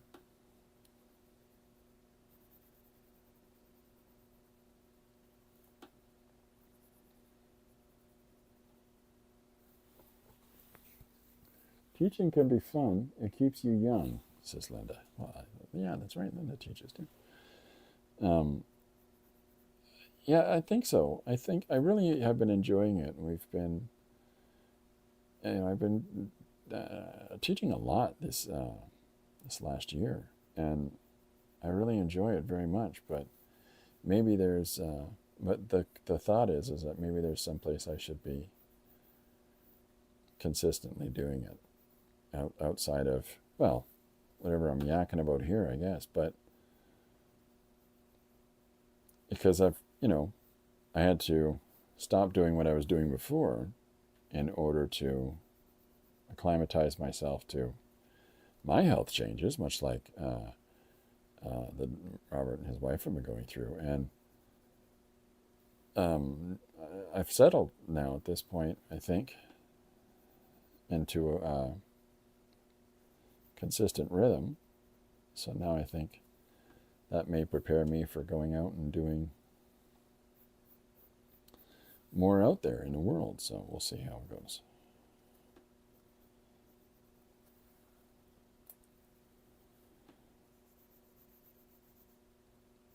It's a little organic, this truck. Might have been better if I'd used, you know, rulers.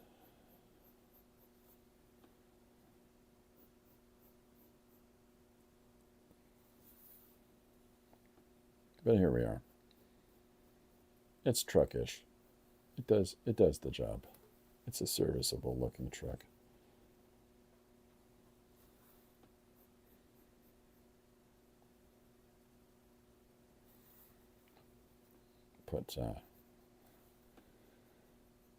Trying to put some shadows in here to make some sense of the form of it as we go along. Like I was saying earlier, the fun thing about vehicles is all the different textures and shadows and light, and you know. Hi, Susanna, welcome aboard.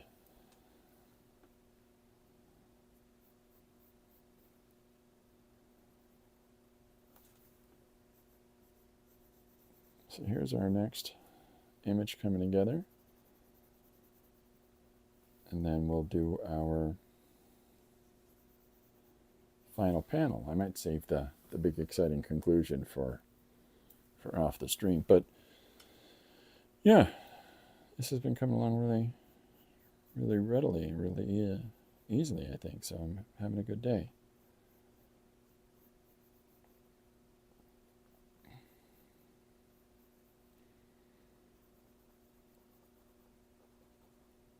Put some, you know, more shapes and moving some lines around and things here, and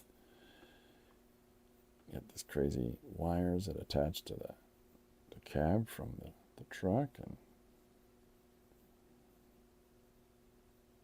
I love stuff like this. I love see what I mean by the little change of these really organic shapes as opposed to the rigidity of, the rest of the form of the truck. It's kind of fun, when you suddenly have this rounded shape in the vehicle.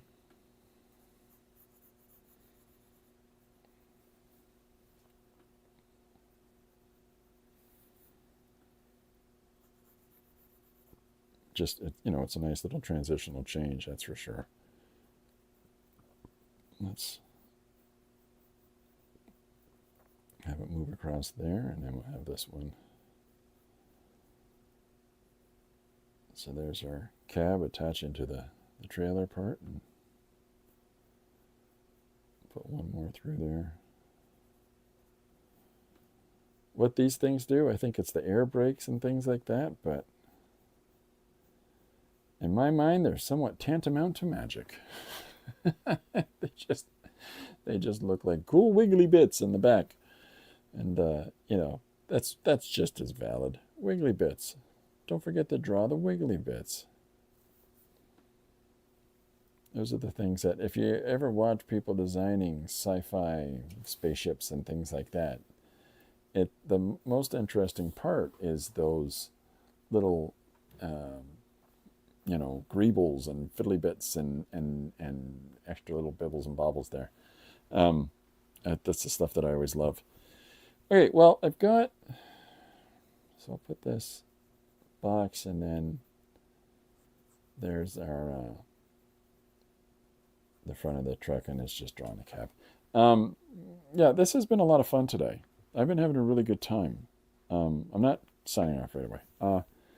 Yeah, it's part of the fun of a day like today is when you get to a point where you finish, you conclude something, and you're able to then take that thing that you've concluded, and you put it. No, that doesn't work. You put it out into the world, like with. There we go. Put my yakety yak face on there. Oh, that's the wrong thing. Okay. What is buzzing? I don't know what's buzzing. Oh, that's buzzing. I don't know why that one is.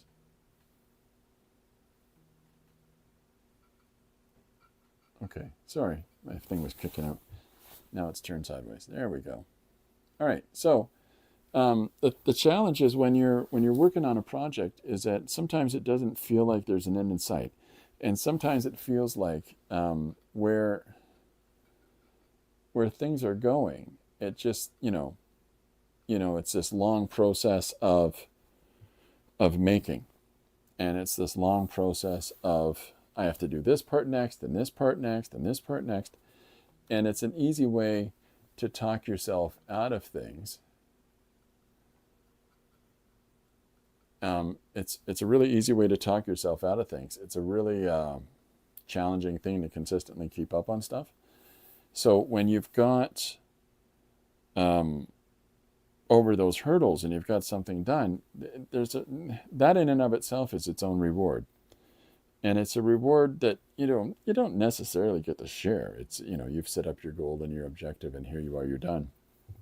But when it comes to what's next, like how do you go about from there? Like, do I do another project, or do I do Paul Pate, who was in the stream earlier chatting? He's started writing his 4th Detective Perez book, and that's wonderful. I mean, that's the whole kit and caboodle of that productivity process. That here I've met this objective, and then when you come up to the second one, or in Paul's case, the second book, it's a little bit easier. Now it's just as equally challenging because you've got growth and you've got maybe a higher page count, or maybe a more complicated story, or whatever it is. But you've already got through the process of the follow through on setting out this much to accomplish and having done so that first time. So that second time, well, you might raise the bar a little bit. You've already been through it one time. Second time you've been through that. Third time, so on and so forth. And it's interesting that when it comes to doing the one-page stories, I just find I really enjoy. Why does that turn sideways again? I'm sorry, guys. There we go. So I really enjoy the active process of working from people's suggestions, because for me, it encourages me to have to try things, to have to do things that I might not have considered otherwise. It challenges me to figure out, how do I go about telling that? How do I go about inserting this thing? Or I've never drawn X or Y, And so with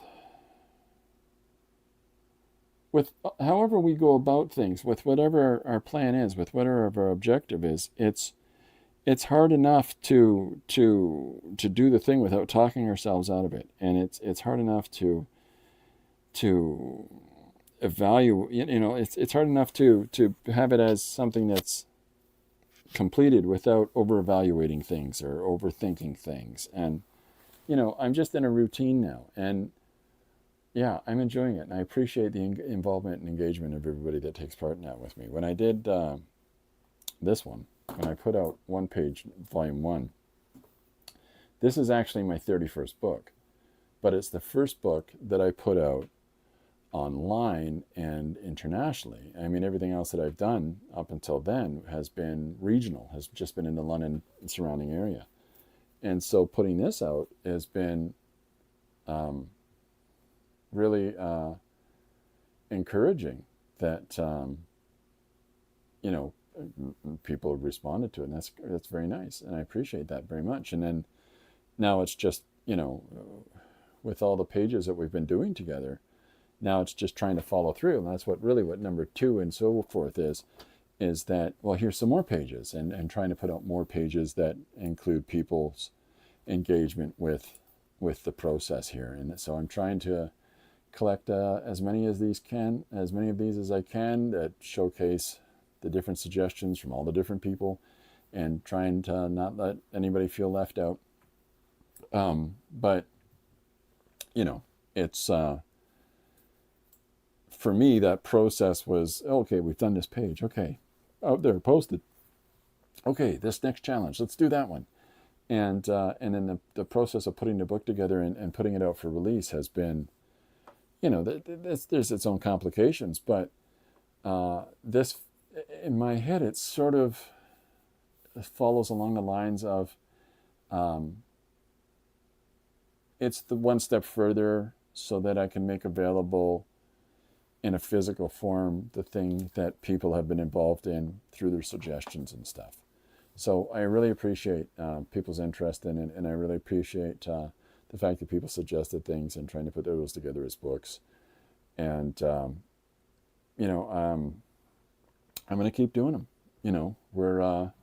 I've got a bunch of these other things that I'm finishing through the course of the year, and projects that are on my plate as well. But the one-page stuff has been a really solid part of my growth, my growing process, and with how I express things and how I tell stories. And so, yeah, we're just going to keep going. So here's so we're putting number 2 out, and today, and it's on Amazon. And if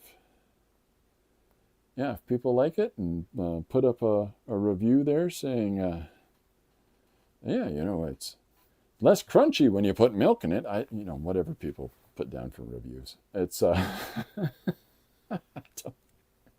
don't know.